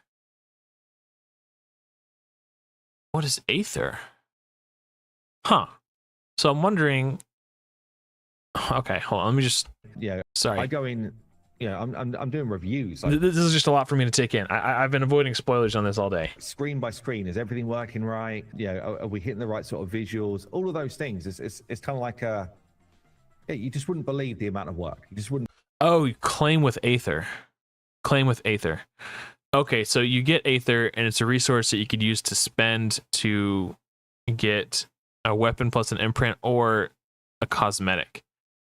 Okay, interesting. Oops, believe it. Yeah. It's fun, but it's tons to do. I'm actually showing some clips of your top 30 heroes. I'm not sure if it's changed, but Oh, yeah, so you guys can see like a real a glimpse of some of these character designs, some of these hero designs, especially some of Simon's favorites in the background. I'll link, by the way, the Fateless channels and the social for all of you guys. Was it hard to trim down on content? Because even though you're a really busy dude, you can kind of get addicted to the grind. You can kind of get addicted to, in a weird way, like almost feel like it's an obligation. Like I could be sick and in bed and family visiting from out of town. I'd be like, well, how can I get a raid video? So was it tough at first? It was definitely tough at first. And talking about what I used to do, I used to be like a 2 or 3 uploader. If I was going away for a week, I'd make sure I pre-recorded 7 videos for that week. You know, I was like definitely on that grind, man. And it feels bad like that. It's like a part of my sort of day-to-day's changed. And you know, I saw the post who's your favorite content creators you've watched this year type of post going up. Oh, okay. And I was looking around and I'm just like, and just now I'm not going to be on these anymore because you know, I'm not the day-to-day guy anymore. I'm just not. I think the good thing you have is you have a lot of credibility in the community, obviously, right? And a lot of that is obviously your content, you know, how long you were the guy for so many people in the game, but also your website and the community and the Hades network and the community.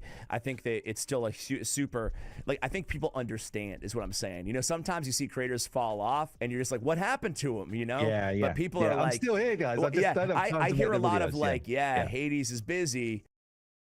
One thing about YouTube and with Raid Shadow Legends in particular is that you don't have to upload every day to grow your channel if you have a back catalog of really good guides that apply to a lot of things. So what I mean by that is I had a guide for Dragon, a guide for Spider, a guide for Fire Knight, a guide for Ice Golem. I had tons of clan boss guides, like things that I know people are going to type a search for in YouTube specifically to find. And when they find those and you make your guide good, they watch it like, hey, this guy's really good, subscribe. There have been times where I hadn't made content for months and my subscriber count just kept going up and up because I had such a diverse back catalog of guides that were important for people. Hell, Hades has hundreds more than I do. So like, just because he has such a robust catalog of such a large body of work out there for people to find, like his channel hasn't really suffered. But can't wait for Godforge, not what happened to Hades, you know, which I think is a pretty good, especially given given the game and stuff. So what do you think about the YouTube channel itself? Do you think that you'll cover a Godforge alongside Raid, or just cover Raid and start a new Godforge channel, or is it all up in the air at this point for you?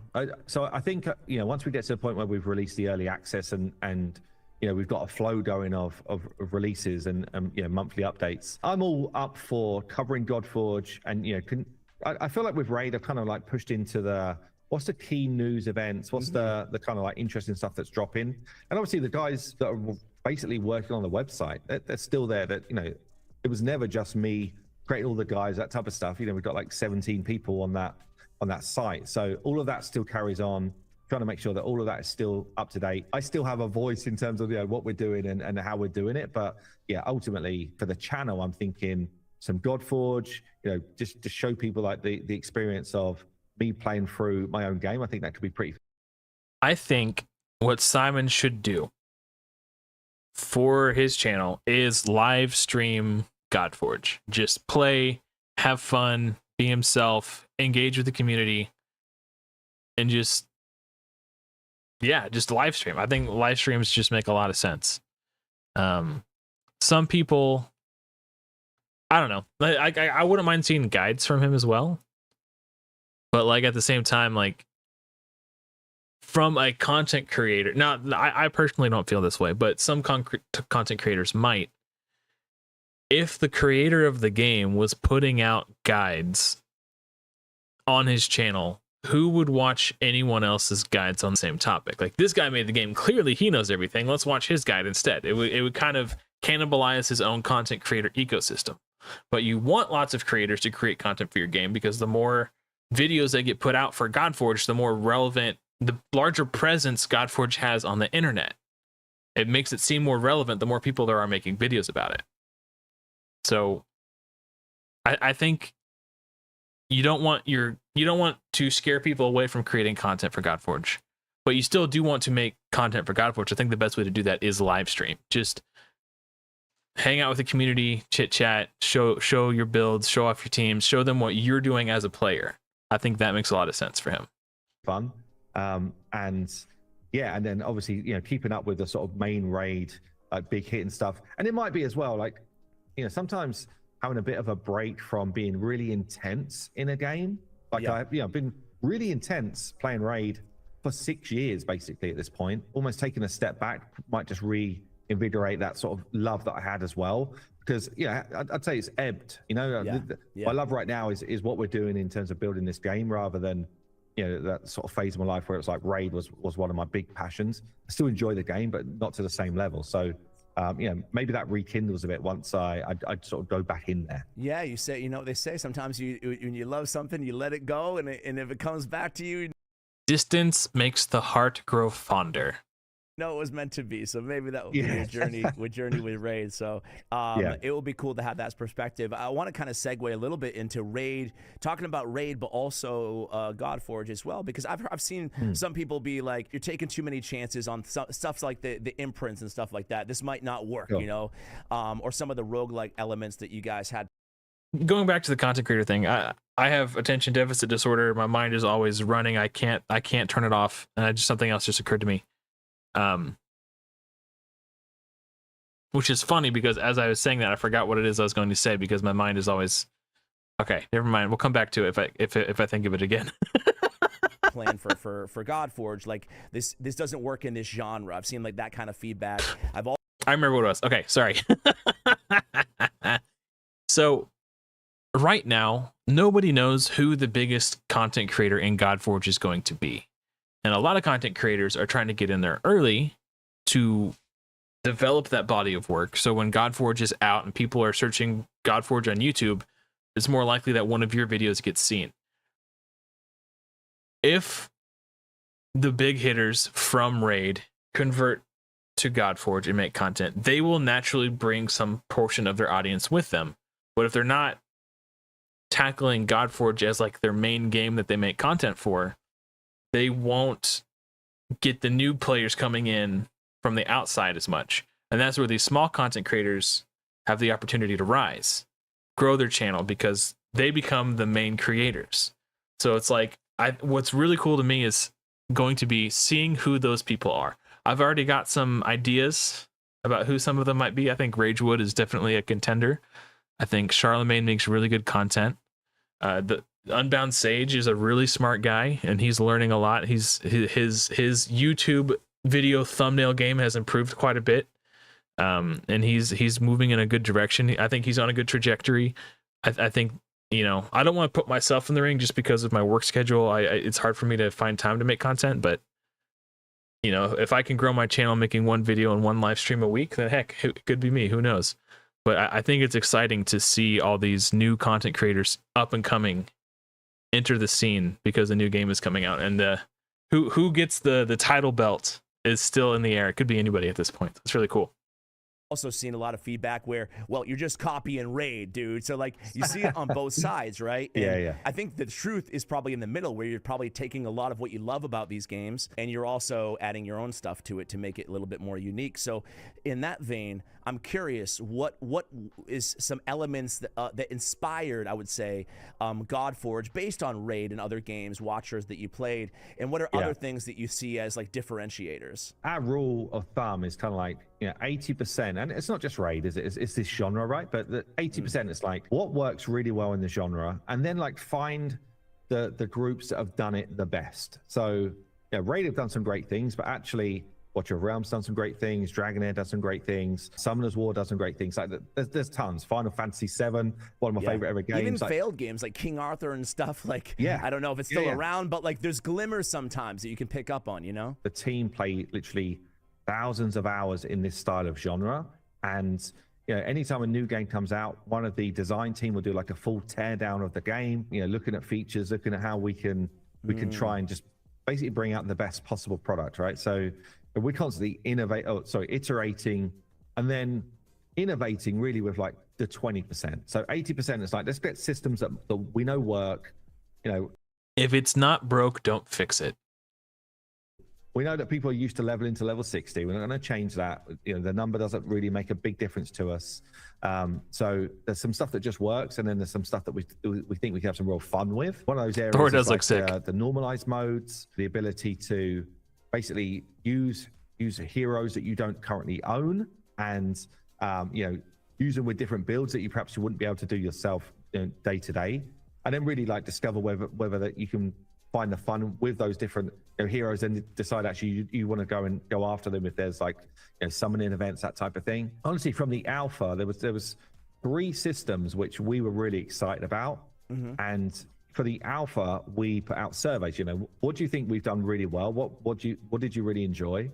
And it was brilliant actually, because those 3 all were at the top of the feedback in terms of, this really feels fun, this feels different, it feels like I've got a different type of strategy.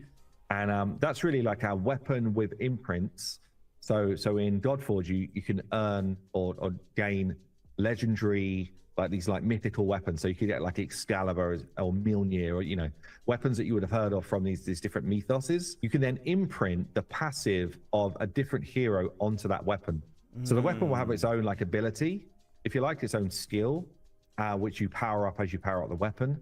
But then you can imprint a hero's passive onto that weapon, which can completely like change the type of build that you're trying to do. And It's actually insane how big of an impact imprints have on how you work your way through the game. Massively impactful.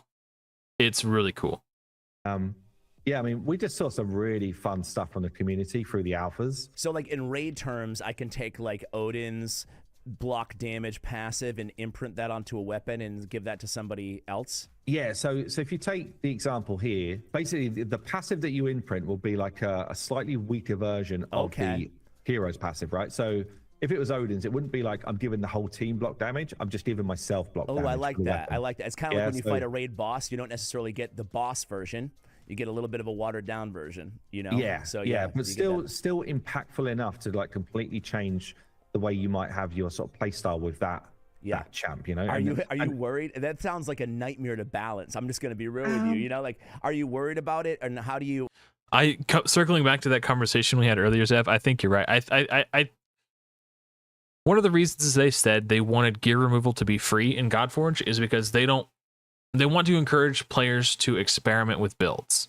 And while I don't think removing and swapping imprints should be free, because then it becomes a little chaotic and there's still like, but having the ability to swap them out and change them and have the ability to experiment with your builds is really important.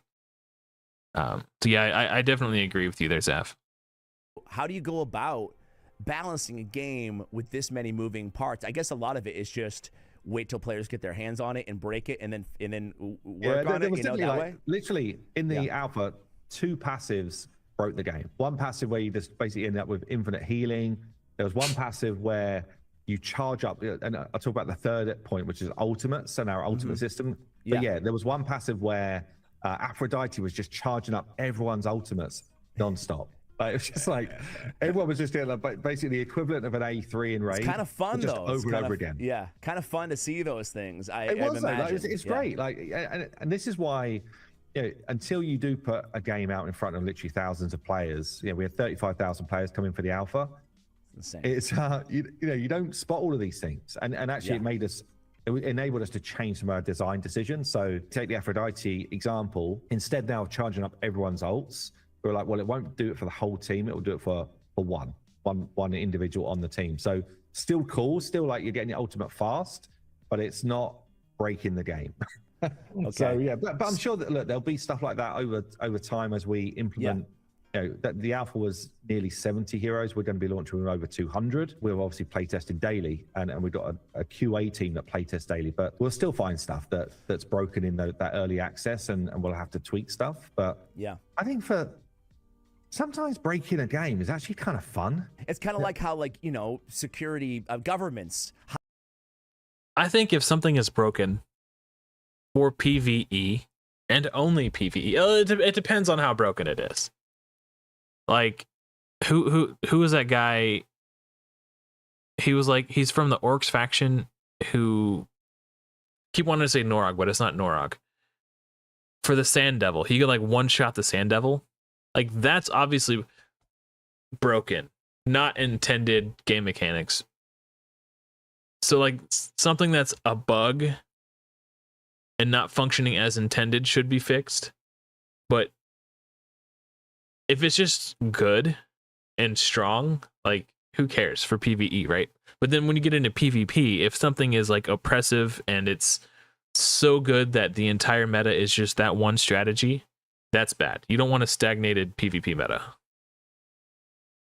Hire hackers to come in and hack them, right? It's kind of like the same vibe of like, okay, give me what you got, man. Give me what you got. Yeah, it's definitely. pretty cool. But yeah, just talking to the other system, like so our ultimate system's the other one, which is a real innovation. You have a kind of basic ability, a core ability. You have these passives, which are obviously passive, so they're not abilities, but then you charge up an ultimate. Different types of heroes will charge ultimates in different ways. So it might be a case of somebody who lands a lot of debuffs will get part of their meter with every debuff they land. Oh, so cool. Damage dealer, it might be, well, every time I inflict any damage, I get some ultimate meter. You might have a tank, a defender, where it's like, anytime someone's hit with shield, I get like 25% of my ultimate meter. There's a whole bunch of different. One of the downsides I found about defenders in the alpha is that they would gain ultimate charge when they are attacked, and slayers would gain ultimate charge when they deal damage. So having speed means you take more turns in relation to your enemies, which means, relatively speaking, defenders would get less ultimate charge per turn that they take because you would have to wait for the enemies to attack you before you can get the ult charge. To me, that was kind of a downside. That's probably why the solo Brynhild strat works so well, because if you're on like a 1-to-1 turn ratio with the boss, relative to the boss and the amount of turns you're taking, you're getting more ult charge per turn. So mechanics, but then there's also an initiative stat. So you can imagine. Also, something I noticed. Different mechanics, but then there's also an initiative stat. So when I was breaking this down on my last Godforge video, there's 1, 2, 3, 4, 5, 6, 7, 8, 9. So there's a 10th hero in this 10 pole who wasn't shown on the screen, either on the other side of Muse or the other side of Ramses. We don't get to see all 10 heroes. So I wonder who it is they're trying to hide. You can imagine speed, but for filling an ultimate meter. Okay. So they're saying their individual divinity generation passive should take priority there. I don't think that's intended. Yeah, I mean, if you're running on a 2-1 turn ratio and you only gain ult charge as a defender when you're attacked, then you're going to get less ultimate than your offensive units who are gaining divinity every time they attack. So you would either have to make it so, I don't know, or reduce the amount of divinity it takes to get your ultimate, so you're not getting your ult once every 6 turns where your slayers are getting it once every 3 turns. You know, I don't know. I'm sure there's a way they could balance it, or find a different link ultimate gains, passive ultimate gains to a different metric rather than just being attacked. Changes the rate that in which it fills, basically. Yeah. So for every turn you take, your ultimate meter will also fill based on your initiative. So it kind of gives you 2 stats to play around with in terms of, like a PvP meta, because you've got, do I just want to go quickly, or actually do I want to fill my ultimate fast? Okay. So, and actually there'll be like heroes that have got abilities that will grant you initiative. There'll be some heroes that, there'll be some weapons that just give you like a hit of divinity, which pushes your ultimate meter up. It's just another mechanic. And the cool thing about ultimates is I can just strategically wait and stack abilities. So as long as it's my turn, any ultimates that are available, I could literally do them all. I could do. So about the divinity and speed and choosing one or the other, I kind of talked about this last week in my live stream as well, but speed is still going to be king, because the first team to get a full turn meter is also the first team who has the capacity to use their ultimates first. Unless they made it such that getting your divinity meter full allowed you to cut in, like having a full turn meter does. But if they did that, they would also have to implement a button that allows you to pass if you don't want to use your ultimate right then and there. So they would have to find a way, like it would make the game way more confusing and way more convoluted, especially when you're playing on manual. Like if you cut in every time, but it would also be cool if you're about to die and then you get your ultimate and then you get to cut in rather than having to wait for 2 more enemies to attack you before you get to your turn. I don't know. It would add an extra layer of complexity into how they develop the game. But I'm wondering if it would be worth it to make it that way. I don't know. I don't know if that just makes the game needlessly complicated.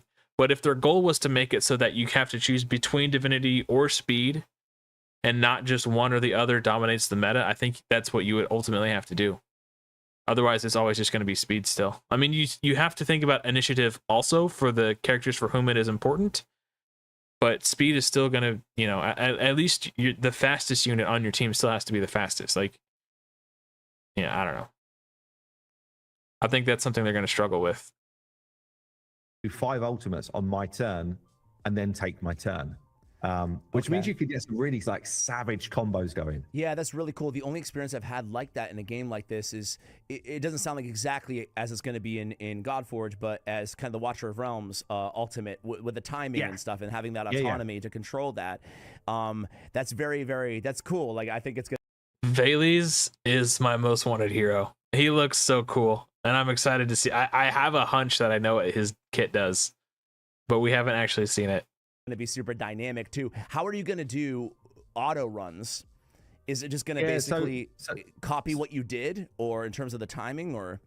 So no. So it'll be a case of, it'll be kind of similar to the way you set up Braid AI at the moment, right? With, like, so it'll be a case of this is the order that I will use my abilities in, and once it'll be a case of like if I've used it once, I can hold it. So use my ultimate once and then hold it for next wave type of thing. So we've got some plans around how to do that, but ultimately, it will lead to, I think, some of the PvP combat being actually bought rather than just like everything auto.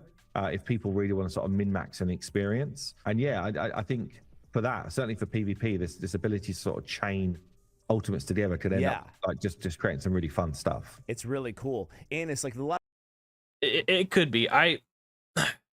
Zav, that's an interesting point. So my experience was when I built initiative on a character, I would in fact get my ultimate sooner. But getting my ultimate sooner didn't always necessarily meant that my character was stronger.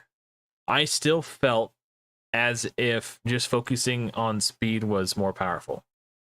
Because I tried it with Beowulf, because like before my Beowulf was A5 awakened, the only max HP ability he had in his kit was his ultimate, and I didn't really care about his basic or core. I just wanted him to ult. So I stacked him with as much divinity as I could because I wanted to constantly pump out his ultimate to kill Fafnir. I think it was Fafnir 90 at the time was I was trying to beat. And then I was like, this isn't working. I need to try something different. So I just geared him with speed, and he felt so much more powerful when I focused speed than when I focused divinity. Like, I don't know.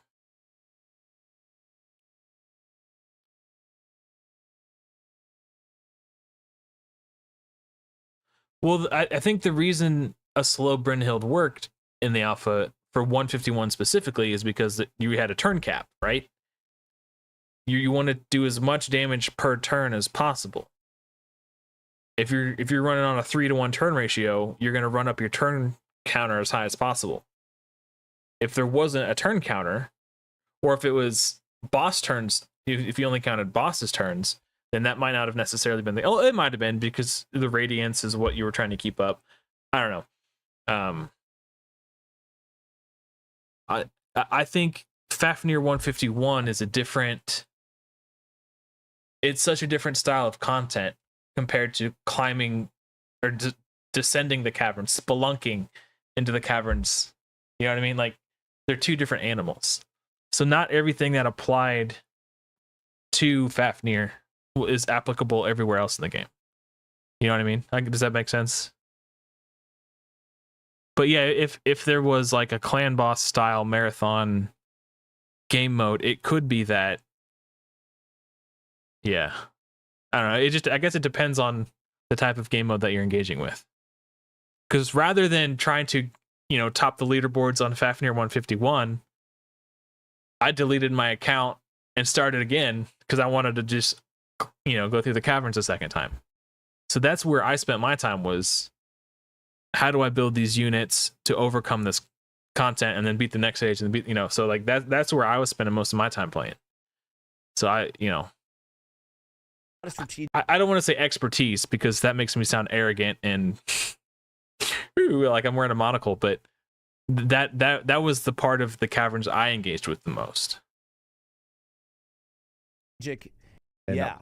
For that, certainly for PvP, this ability to sort of chain ultimates together could end up like just creating some really fun stuff. It's really cool, and it's like a lot of strategic, maybe depth there, right? Where like you need to know, if you're in PvP, you need to know how, not only what ultimate each adversary hero has, but also how they charge their ultimates, and what to avoid, and maybe how to mitigate that on your side. So that's really cool. There's like some dynamic counterplay options there. What keeps you up at night, Hades? What keeps you up at night? Like, what is obvious? I think he's sweating about whether or not he's going to get the jiggle physics in on the rare heroes. Obviously, you have a ton going for you, a rabid community. Heck, you've got like, gosh, a dozen content creators. You have several who are still making videos, even though the game is not even playable, which is. He said a dozen.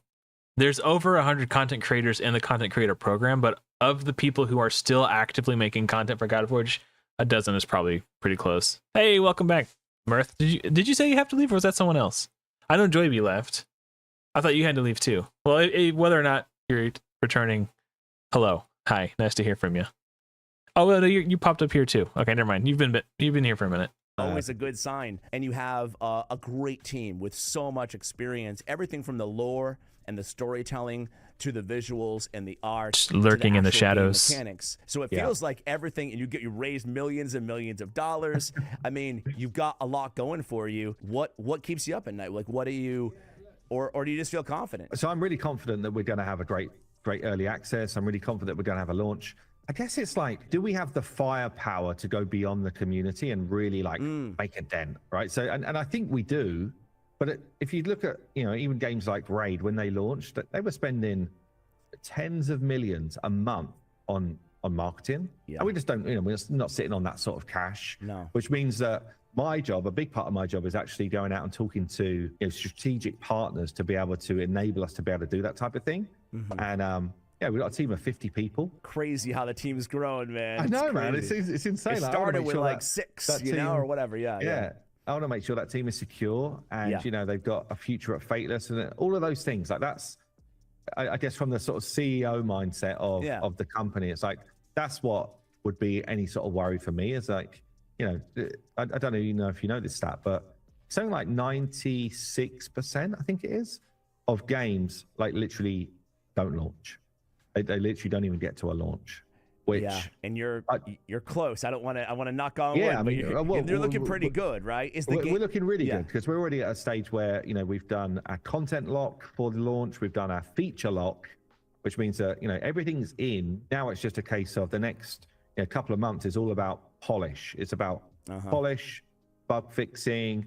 Okay, so this is actually interesting because someone was, I don't remember if it was yesterday or the day before, someone was in the Discord talking about how people are getting discouraged, thinking, oh, this game is never going to come out. It takes such a small amount of effort to be in the loop of what's going on with Fateless and Godforge because they're so transparent. Like, if you're ever like, man, what's going on with Fateless? You just go Godforge, general chat, pin message, here. And literally everything you could ever want to know about the release of Godforge is right here. And it has been here, and it gets updated every time there's news. It gets updated anytime we have new information. But this post has been here since April 19th, 2025. So almost like 8 months, 9 months, this post has been here, and they're constantly updating it. So if at any point you feel like, man, this game's never coming out, it's taking forever. If you honestly feel that way, you're not trying hard enough to stay in touch with what's going on, because it's literally right there and has been forever. And that's a you problem. But yeah, someone was saying the other day, like, people are losing interest because the game's not coming out and they think it might not ever come out. And I'm like, the fact that Hell Hades says they're about to be feature locked and they're about to be content locked means what they plan to release with in early access is finished or almost finished. So they're just going to spend between now and, early access release, just polishing up the game, making it look nice, getting it to the standard of quality that they want to release with, making it look good. Yeah, this Zav knows exactly what I'm talking about. Yeah, 500 Brazilians down to 280. Yeah, I think that person was exaggerating, perhaps even lying to try to vent their frustrations, and they were projecting a little bit. It's like, it's not me, guys. Trust me, it's not me. It's everyone else in the Brazilian community. Like, yeah, whatever, dude. I've been on the internet a long time. It's like I had one guy asking me for an account takeover, but it wasn't his account. It's for his daughter. His daughter he was afraid to admit that he needed help because he didn't want to be embarrassed that he was asking for an account takeover. Like, I could tell by the way he was talking that it was actually his account. I'm like, dude, I know you're lying to me right now. Like, it's a little insulting that you think I'm dumb enough to believe that. I don't know. Anyway, it's I'm going off on a tangent. I'm not trying to pick on anybody. That was the most recent example, but that's been a sentiment that I've seen get brought up a fair amount. So I just wanted to address it. Optimizing the build so that lower end phones can run it, basically. So that's our three things. This is actually really important too, because this is something that gets brought up a lot. A lot of people have questions about. So I want to highlight this. Polish. It's about polish, bug fixing, and optimizing the build so that lower end phones can run it, basically. So that's our three things. So we know we're definitely hitting that, what we've called our MVP. So it's kind of like the minimum viable product. It's like the initial build that we're putting out there to get people to come and play test and enjoy. And it will then run. It will run then on what's called live ops. So we'll do like the monthly feature releases and new heroes and all of those good things in this type of genre. How difficult or what is your decision-making process like when it comes to how much should we leave off? I just want to point out the fact that he said monthly feature releases. That's really interesting, and that feel like that could be interpreted a number of ways. Like what qualifies as a feature release? Is that a game mode, quality of life, bug fixing, balancing, hero acquisition events like fusions or whatever the equivalent of that will be in Godforge? I wonder what falls under the category of a monthly feature release. But it's cool that could potentially be something to look forward to every month in the game. And new fun then on what's called live ops. So we'll do like the monthly feature releases and new heroes and all of those good. Okay, so the way that Ash's editor edited it made it seem as though, okay, so he's saying, hold on, it's important because there was a pause there that got edited out, and I think that's important. So I'm going to rewind again and then clarify. Test and enjoy, and it will then run. It will run then on what's called live ops. So we'll do like the monthly feature. So he's saying he's including all the things that will happen monthly. He's not saying monthly feature releases. He's saying we can update it monthly, such as feature releases. Okay, so I get it. That's an important distinction, and that I think that makes a big difference in what it is he's actually saying there. I almost wish that Ash's editor wouldn't have cut out that pause, because I think that could potentially lead to a lot of confusion, as I misinterpreted it the first time I watched it. Releases and new heroes and all of those good things in this type of genre. How difficult or what is your decision-making process like when it comes to how much should we leave off the table on launch? Meaning, I bet that was the hardest thing. There's that tug of war between like this feature is almost ready to go, but at the same time, you don't want to release a game and then have nothing to. Another point is you don't want to have too much to do at the start either, because players could feel overwhelmed. They might get confused about what they should focus on. Yeah, that's interesting. This is an interesting question that Ash is asking here. I like it. Release in terms of updates for a year, so how much do you hold back versus give it to everybody at launch? Yeah, I mean, we've got like an 18-month roadmap or whatever. Oh, Yeah, okay. yeah, and good parts of elements of those features are already like in production, and Okay. yeah, it's actually the hardest thing because you can keep saying, look, we'll just keep putting more features in, we're going to polish it more, we'll do more, and before you know it, you could be another year down the line, right? And it's easy to say because I feel like a lot of commenters and stuff, and I've said this too, like, no, take your time, release the best product possible. But there does get to be, I mean, first of all, you don't have a game launched, so you're not making money, A. And B, it's just like anything in life. That's an important distinction too, because as they said earlier, Hell Hades mentioned they have like 50 employees on Fateless now who work on the Fateless team. That's the salary of 50 people being paid every month or every week or whatever, however often the paychecks go out. And these people are doing jobs. They are getting paid, but the company isn't making money yet. That, like, if you've never worked as a manager who was in charge of like scheduling and stuff like that, like, you don't understand how expensive it is to have employees on the clock. Like, that was like the number one expense when I used to work at an amusement park when I was younger. And my job was to evaluate how busy we are and how much staff we have and constantly send people home when, like, that was our biggest expense in the department I was in, was hourly wages. Like I worked at the games department. I was basically a carny. My job was to call people in, get them to play the game. Once they started playing the game, I would kind of hustle them and keep them playing, just talk to them, like engage with them, like, hey, oh man, I was so close, try it again. Like, that was my job. But I was also a shift lead, and my job was like giving away the prizes when people would win cost us less than paying the employee to stand there and run the game. Like, our biggest cost of running the business was hourly wages. It is wildly expensive to have people working. And if you're not making money, you're just bleeding. Like, I can't even imagine how much the salary of 50 people is costing them month to month, especially when the game's not out yet. It's crazy. Eventually you have to put something out there, you know, like, and get people started. So what made me realize it, because I was really fighting for, no, I think we need more. And when I worked there, everyone I worked with was minimum wage. So paying somebody minimum wage is our highest expense as a business. Imagine, I'm sure that game developers make more than minimum wage, right? Yeah, I don't know.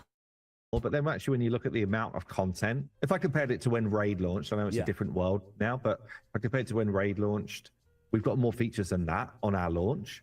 And also, if I look at the alpha, people say to me that now in the community, they're like, can you just turn the alpha back on? Like, we really enjoy playing the alpha. that was really popular.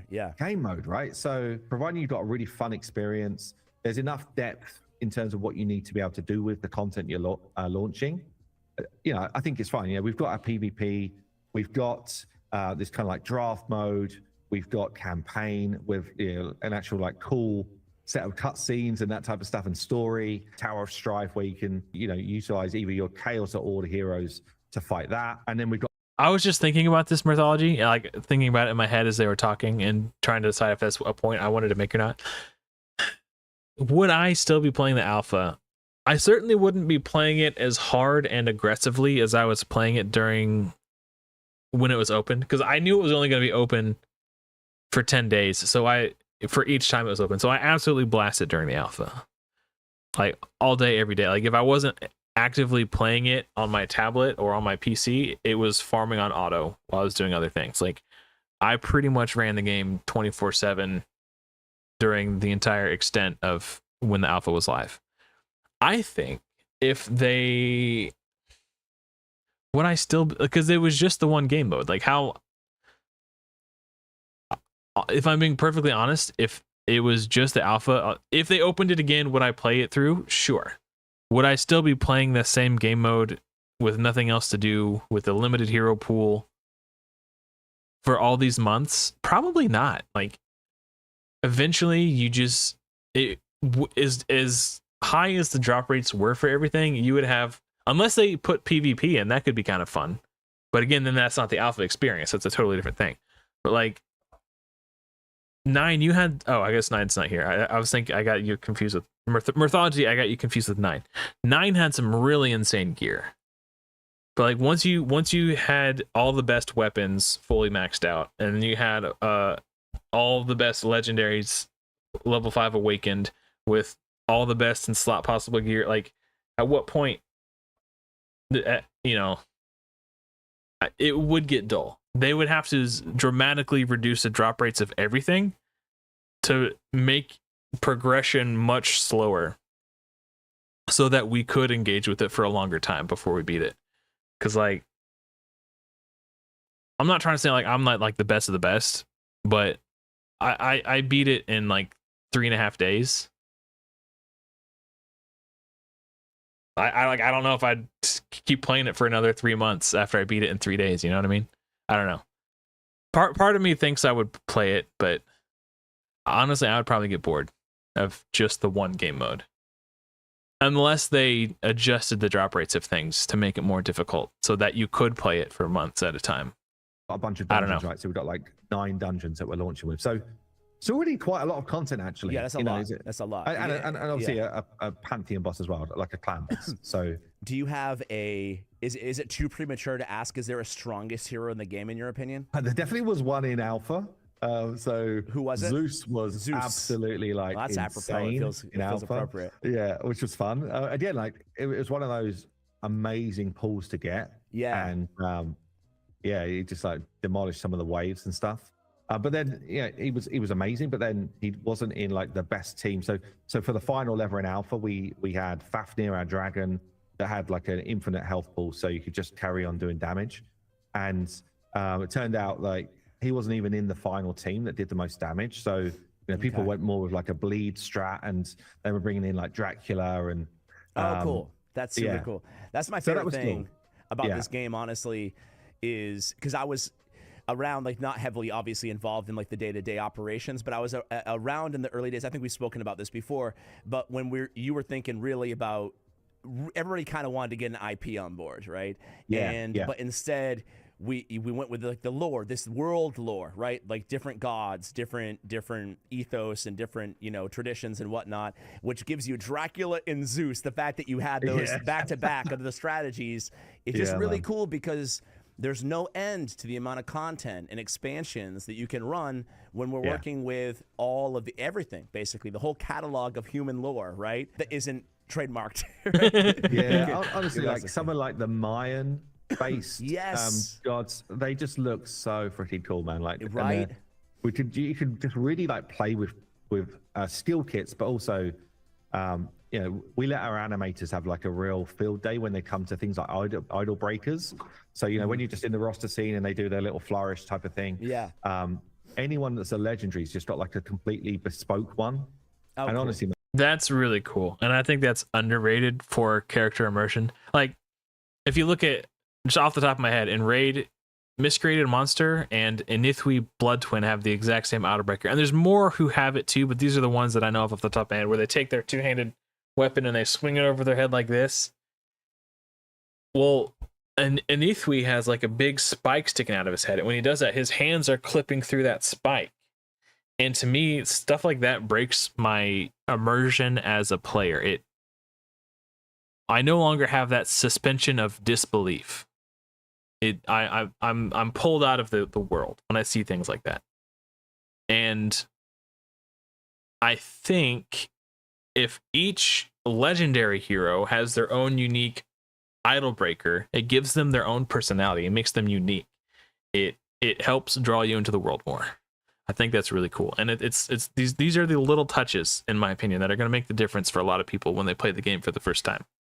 And they just do some like really cool stuff. Like that's cool. Super cool. Well, listen, man, I want to get involved, and I'm sure a lot of my viewers do as well, as early as possible. And I don't know if you have any, but like, is there any perks for loyal Raid viewers and people who have watched, you know, myself and you in the past? Is there any way that, is it too late to get in on any like ground floor packages or head starts or whatever when the game launches? It's like the perfect time right now. So we're literally just launching right now. In fact, probably when this video goes out, it might already be live. Okay. We're launching a Godforge minigame.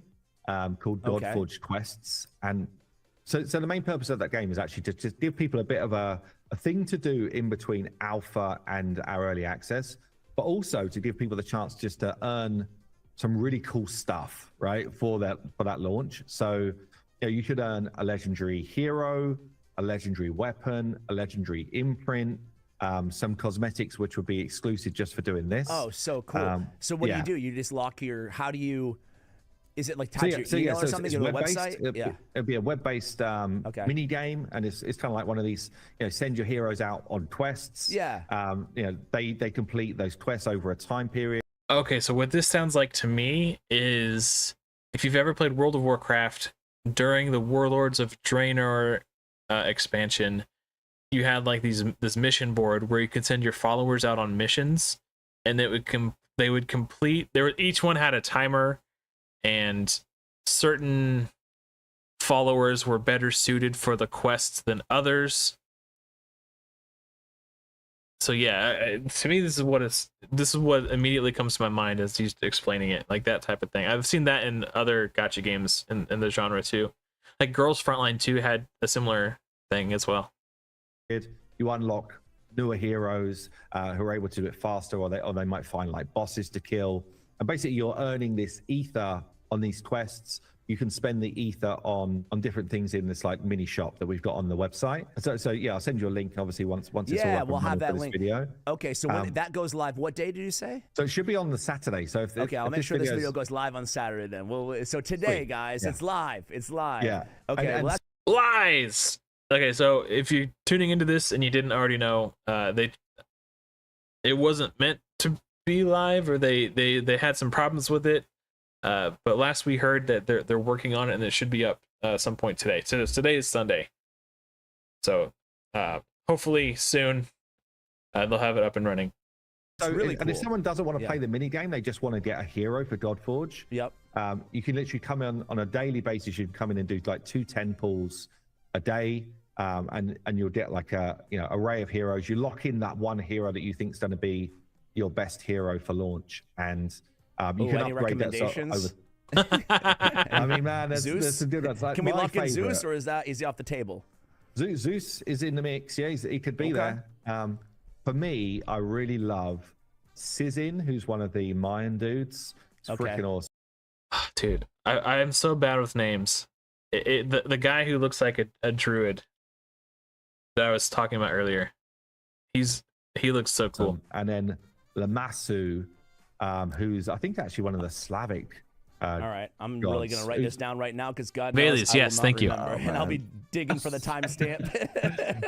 yeah. But then obviously things like the legendary weapons as well. So it's actually huge to be able to get some of those early and just be in the mix. So Who was the first one you said? Slizix? Sizin. It's Cizin. Yeah. Okay, It looks Sizin. like a skeleton, like All right, god cool, of death cool, type cool. of dude. Yeah. All right. That's really cool. I think you mentioned something about, is there some like founders pack or something that you can? Oh yeah. So the Tell us mini about game this side of the holidays, founders packs are coming out the other side of the holidays. So it'll be like early January. Okay. What we've done is we've actually produced like a physical art book of a bunch of the That'll be something I add to my trinkets on my computer desk here. sort of concept work that went into things like our cinematics or the character designs. Some of those, I guess, some of the notes around how to improve them, some of the different versions that came out before we eventually picked the one we went with. Some of the environment concepting, but then the environments that were finished. So yeah, we got this kind of like physical book, which. Sorry, I was looking at that weapon in the background. Honestly, I'm really excited for it. That's so cool. It's honestly such a cool thing. I mean, for me, as kind of like the collector in me too, it's like it makes you feel almost like more of you're getting on the ground floor of the game, and you're also getting like a little bit of the story of the game as a physical hard copy of something. Like that's really, really cool, It's very cool. And so alongside that, so a couple of other physical things, there's going to be like a map of the world of Godforge, and there's going to be an exclusive Godforge coin. So we did so some cool. of these like, And the for the art alpha, book, but we're all doing of some new ones. Yeah, so all of that's in the mix, and then there's also going to be like. Well, you can buy coins from the art book. digital rewards as well. So Okay. there'll be exclusive Yeah, it's the same screen we saw earlier. Okay. arena backgrounds, like so a 3D environment, which will only be for people that buy these packs. So when you fight me, for example, you'll be fighting me in my arena environment. That's one of the Oh, that's new.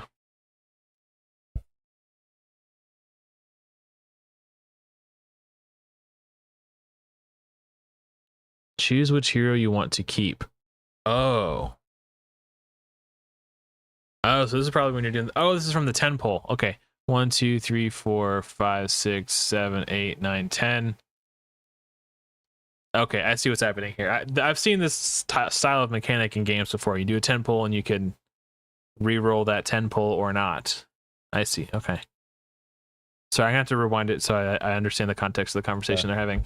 when you fight me, for example, you'll be fighting me in my arena environment. That's one of the things we got in the game anyway. Oh, like that's so cool. cosmetics. Yeah.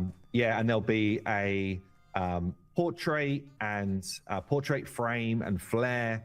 All of those things will be exclusive to these packs, and there'll be all the juicy stuff you'd expect. Like for us, it's Aether Stones, but our equivalent of shards. There'll be shards in there. There'll be energy in there. All of that good stuff to give you a head start when you get into the game. So okay, and that's on the website too. It's like that's that'll be on the where we website. go? Yeah, so Okay, that's something coming on the early website. January. You said something about the Godforge coins. I don't know if it's exactly the same as the Fafnir's Bane coins. That will make me sad if they're selling them. I mean, it's cool that people who missed out will have an opportunity to pick one up, but at the same time, it's like, oh, it's a new coin? Okay, I must have missed that. All right, that's all good then. January.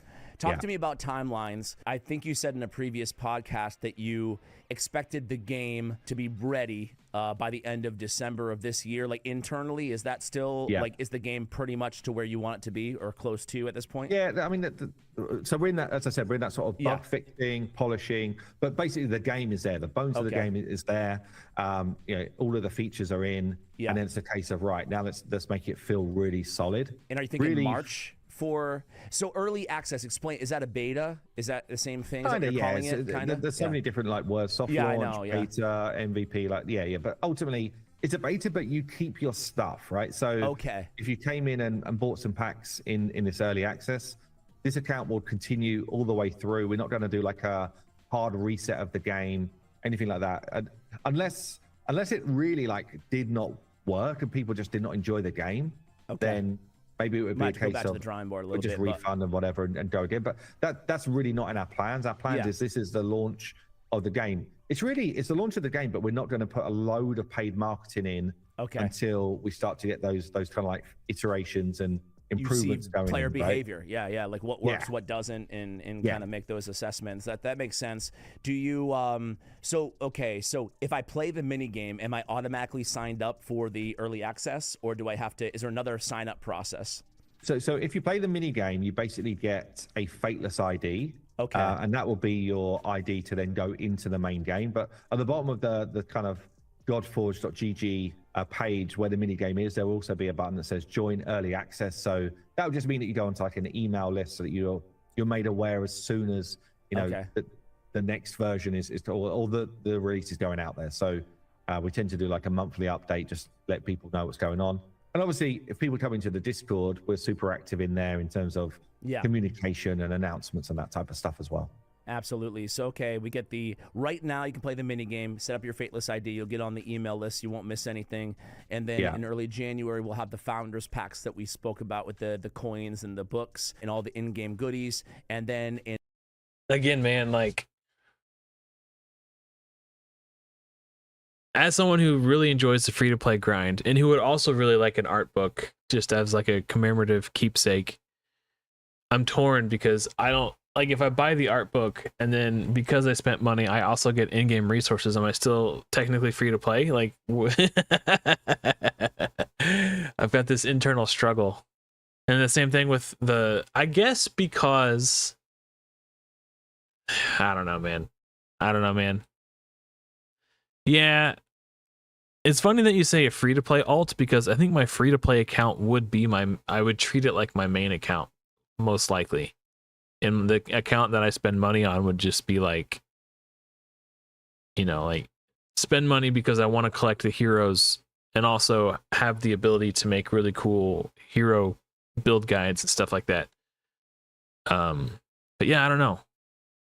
That's why I'm so conflicted. I if I had a spender account, it would not be my main account. It would be my alt account. But at that point, like, why am I spending money on an alternate account? You know what I mean? I don't know. I'm gonna have to do some soul searching in the coming months and figure out how I'm gonna approach this. What, late February, early March? We'll Yeah, have so we're looking at February, March, depending on how quickly we get through. What Yep. we'd say the sort of severe bugs are, and make sure that the game feels really good. Yep. Another big part that people don't really appreciate is all of the optimization work that's going on, right? So we were actually, I'd say we're really fortunate. We got a grant from Google to come and have like an extra team of devs come in and no way. Okay, optimize cool. our game. And this is pretty rare. It's a pretty rare thing. So a game like Raid would have had this probably, but that's after they've been established for like a year. Yeah. You don't really get this before the game's even out there, but they've just got this team of basically optimizers that are in there, trying to make sure that it works on lower end Android devices, iOS devices, making sure that when an environment loads, you're loading the elements which you need to actually see, and you're not having all of these draw calls on your device, which makes your device burn in your pocket, all that type of stuff. It's just like, just getting us in better shape to release. So very cool, actually. Is it going to be available on PC at launch as well, cross-platform? Yeah. Okay. Cool. Yeah. So it's so even in the alpha, actually, we were on PC, Mac, iOS, and Android, and it's our own launcher for PC and Mac. Ooh, so cool. It's so cool. It just makes sense to do it that way. I know that Raid didn't. Like, if you go back on Ash's channel, for example, and watch some of his earliest Raid Shadow Legends videos, you can see he's like looking down because he's playing on his tablet and then projecting his tablet to his computer screen. So like every time he's like searching through his heroes, he's looking, you can tell he's looking down at his tablet or his phone or whatever. Like making it easy for people to become a content creator for your game, like the lower the barrier to entry is, the better. Because the more content creators there are for your game, the more presence on the internet it has, right? So it's definitely a good thing. It just makes a ton of sense to have a PC client.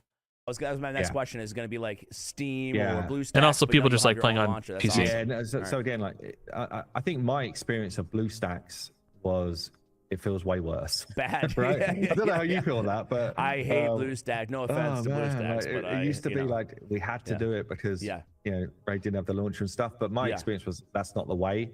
And I was really clear right from the start. It's like we have to be launching with our own launcher for PC, because I just know so many people like they play on their phone through the day, but they'd rather play on PC when they're home if they can.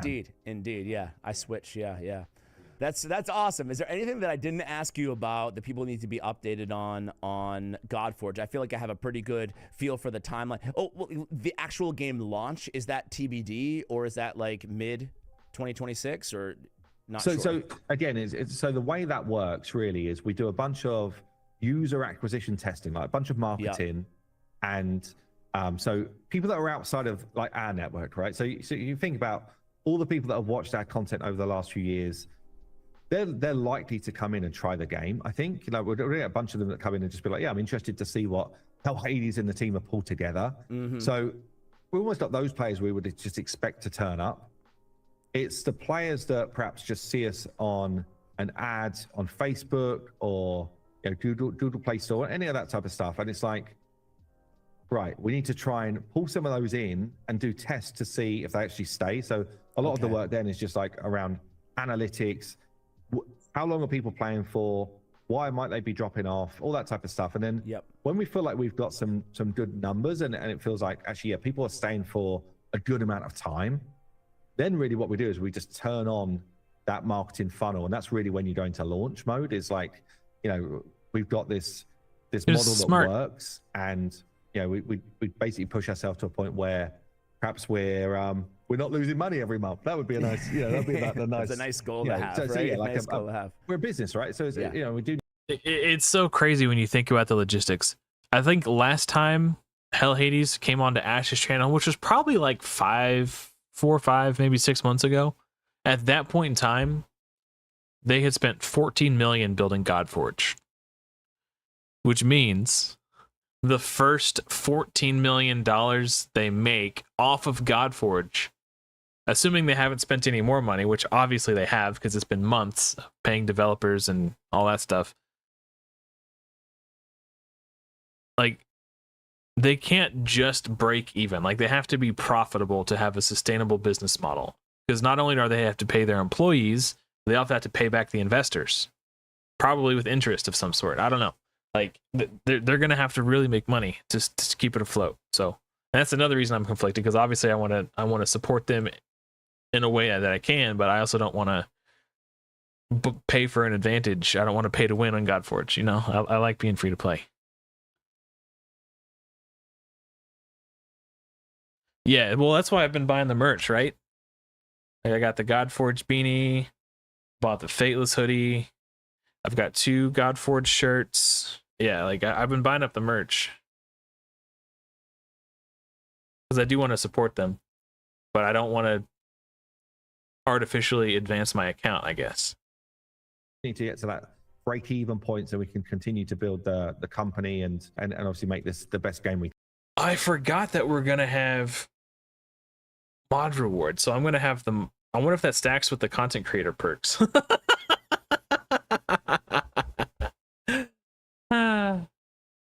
Do I get to double dip? Yeah, I was thinking about having a second account too.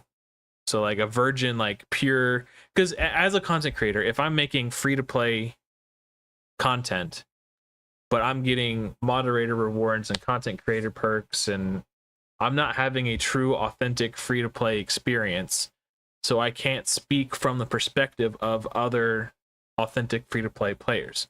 So I will almost have to have 2 accounts, or just refuse those perks, which I don't want to do, because I want an extra perk so I can make content. Like getting extra chickens and books to build heroes and make guides, like, that would be really nice to be able to do, you know? You got an alt pantheon. Okay, there you go. Yeah, my raiding guild in World of Warcraft back in Cataclysm, we were called Altered Chaos, because it was initially an alt guild for like really high-end players who just wanted to goof around and get away from their strict tryhard guilds. So even though we were like a casual guild, we were filled with really good players because it was just an alt guild. So even though we were casuals, we were like rated number 11 on our server, which is pretty good for a casual guild. So yeah, I think I'm gonna have to have at least 2 accounts. I just don't know. I want to start my free-to-play account as soon as possible, because I think it would be so cool to have a day 1 free-to-play account. So in 3 or 4 years from now, like Boozer, for example, he's like the free-to-play platinum player, right? I could be that in 3 or 4 years. I could be the free-to-play player who's had his account since day 1 and be like a top arena player. Like, I'm in for the long haul, baby. But I don't know how much attention my account is going to need in the early days in order to get the most out of it every day. So what I'll probably do is start a free-to-play account and then play it until I get to a point where I stabilize. Because a lot of times when you start a new account in a game like this, your resources are really front-loaded. So I'll probably play hard, burn through my resources, and get to a point where it kind of stabilizes, where I'm just doing like the daily login quests every day. And then once I get to that point where it kind of stabilizes, then start my pay. Well, the account will have already been started because it started in the alpha technically. But then to log into my, I don't know, unless I could do both. I don't know. It just depends on how the game's set up. I'm thinking putting way too much thought into it. that's ultimately the goals. It's like, let's get it out there. Let's try and get to break even. And then, you know, obviously from there, it's like, I don't know, man. For me, I said this, I was on a podcast the other day. I just really want for people to come in and love the game. And I'd love for us to have loads of players. Like that's like my personal goals here. Is like, I would feel really proud if we had loads of players that really enjoyed the game. So well, you certainly have a passionate rabid following that I think is loads of players, but I'm sure you're hoping that, to your point earlier, it expands beyond just your fan base, the Hades But fan base. I know what it's going to be crew. like. It's so similar, I think, to this content creation that we were talking about earlier, where you know, you start doing a video every day, and you go from, wow, I got 100 views on that video to 1,000 to 10,000. You know, like these. I think launching the game's going to be similar to that. It's like, wow, you know, and it was the same in the alpha. We're like, wow, we got 5,000 players playing right now. If I were you, man, I would be like, especially when it launches, I would never be able to pull away. This conversation that he's having is just so endearing. Like, to hear him just be overwhelmed with joy that he had 5,000 people playing his game in the first alpha wave. It's just so wholesome, man. You can't help but love Simon. Away from looking at the data. Like, I'd be like, well, what are they doing now? What are they doing now? Oh, they're playing for an average of 2 hours yesterday, 3 hours today. Like, I would be every little metric. I'd be like, I would not be able to get away, because that's how I am on my YouTube channel in the back. So do you want to hear a crazy stat from the alpha? Yeah. So we had 35,000 players come in, right? For the third alpha, the final alpha that we did, we had our top 20% of players. They played for like over 14 hours a day. Oh my God, dude. Well, obviously, like that's the game on auto and stuff, but man, guilty. it's like insane. It's crazy though. It's crazy, and it's like, insane. yeah, I mean, I told this story on one of my previous videos, but like even Raid, I was comparing with my fiance, I was comparing like screen time, and I'm like, you spent 7 hours on Instagram last week. What the heck are you doing? And then I looked at mine, and it was like 16 hours of Raid. And she's like, wow, man. And that's just my phone, not PC, like in the background as well. Definitely, man. So I'm like, yeah, these games can take up a lot of time, but that's nothing compared to those grinders. That's really cool though. Where can people, not to put you on the spot, I don't want you to forget anybody or whatever, but I talked to Charlemagne, who's you connected me with him, who's a great creator, just really super passionate about the community as well, in terms of somebody covering Godforge on YouTube. Any other YouTube channels that people can probably go to keep more up to date with everything on the day-to-day that you'd recommend? I can link them below. This is really harsh. I know there's a lot. There's like, a lot. And, you know, I'm like, damn, I don't want to, why don't you do this? Here, send me a few links, or have Susie or somebody, and I'll include them all in the description. I mean, but certainly like Unbound Sage does some really cool interviews with members of the team, and some like pretty in-depth like takes on Godforge and some of the stuff that we've released. Adventures of Adam does a lot of stuff around lore. There it is. You know, the stuff he's learning from our story. You've got Ragewood that does like a weekly wrap. I'm gonna be honest. If he didn't mention me, I was gonna be really sad. But I was gonna try to hide it. Like, oh yeah, that was cool. No, but I would have been broken up on the inside. Wrap up I've seen one of his content, and he does really good stuff. But honestly, man, Charlemagne does really good videos as well. But there is a ton. There's a ton of creators already. And if anyone wants to go back and watch like alpha stuff, just to see what the gameplay was like and that sort of thing, it was like, it's not as polished as it is now in terms of like visuals and stuff like that. But you just want to like get an understanding of the gameplay. I mean, there was probably about 100 creators that did content. I know Scratch did some content on the game as well. So there'll be definitely people that out there. The community already like understand and are sort of well versed with. All right. Well, hey, Simon, thanks so much for coming on. Guys, I have a billion links, everything that we talked about in today's video, including all the content creators, the website, the YouTube channels, and everything else will be in the description below of this video. This is a stupid question, but I want to ask my very final here is, have you given any thought into game number 2? Well, I have personally. Okay, I loved it. Yeah. And so. And you know, we've got a team of these like industry vets, right? They've got a team that people that have worked.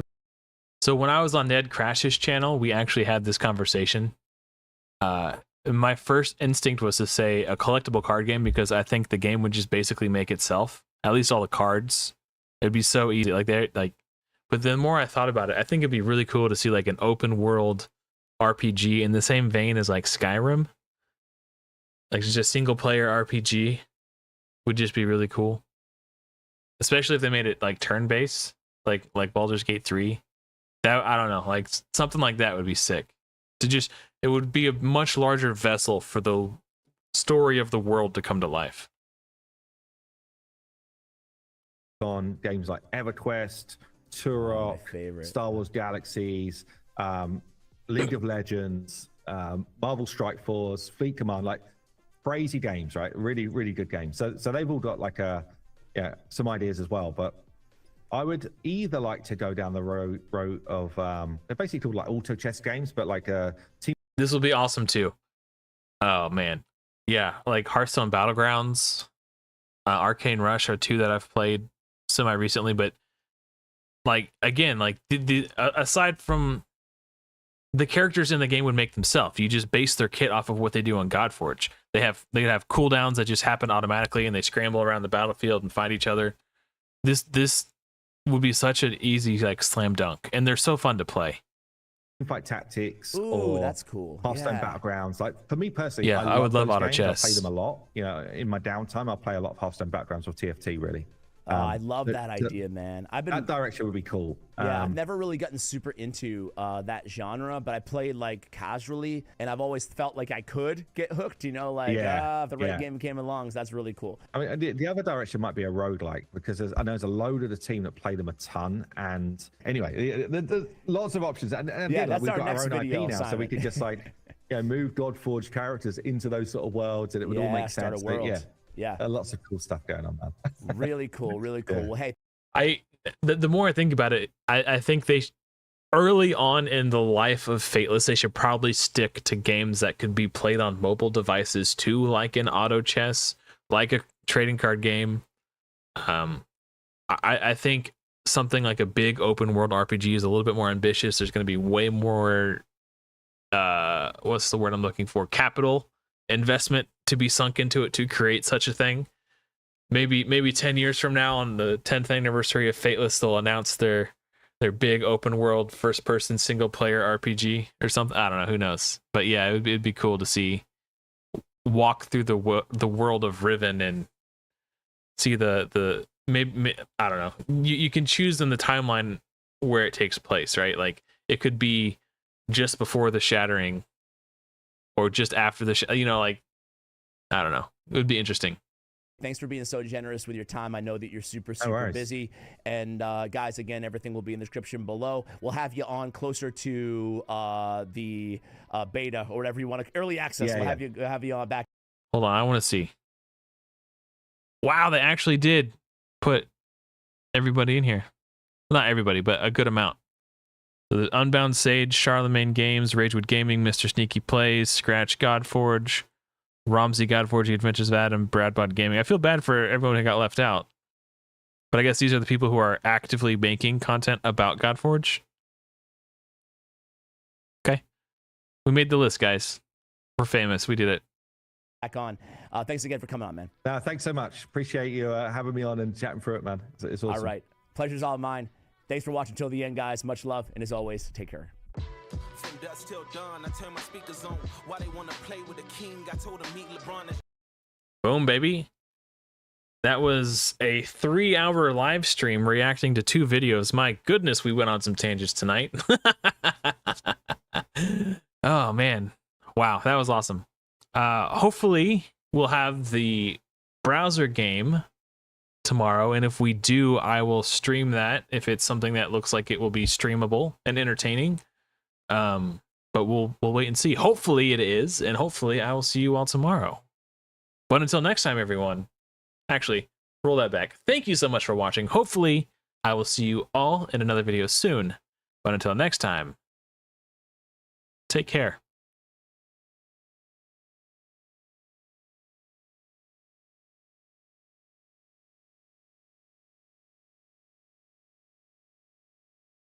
Oh, you know what? I just had a really good idea. When I switch to this screen, I should make it so it plays outro music.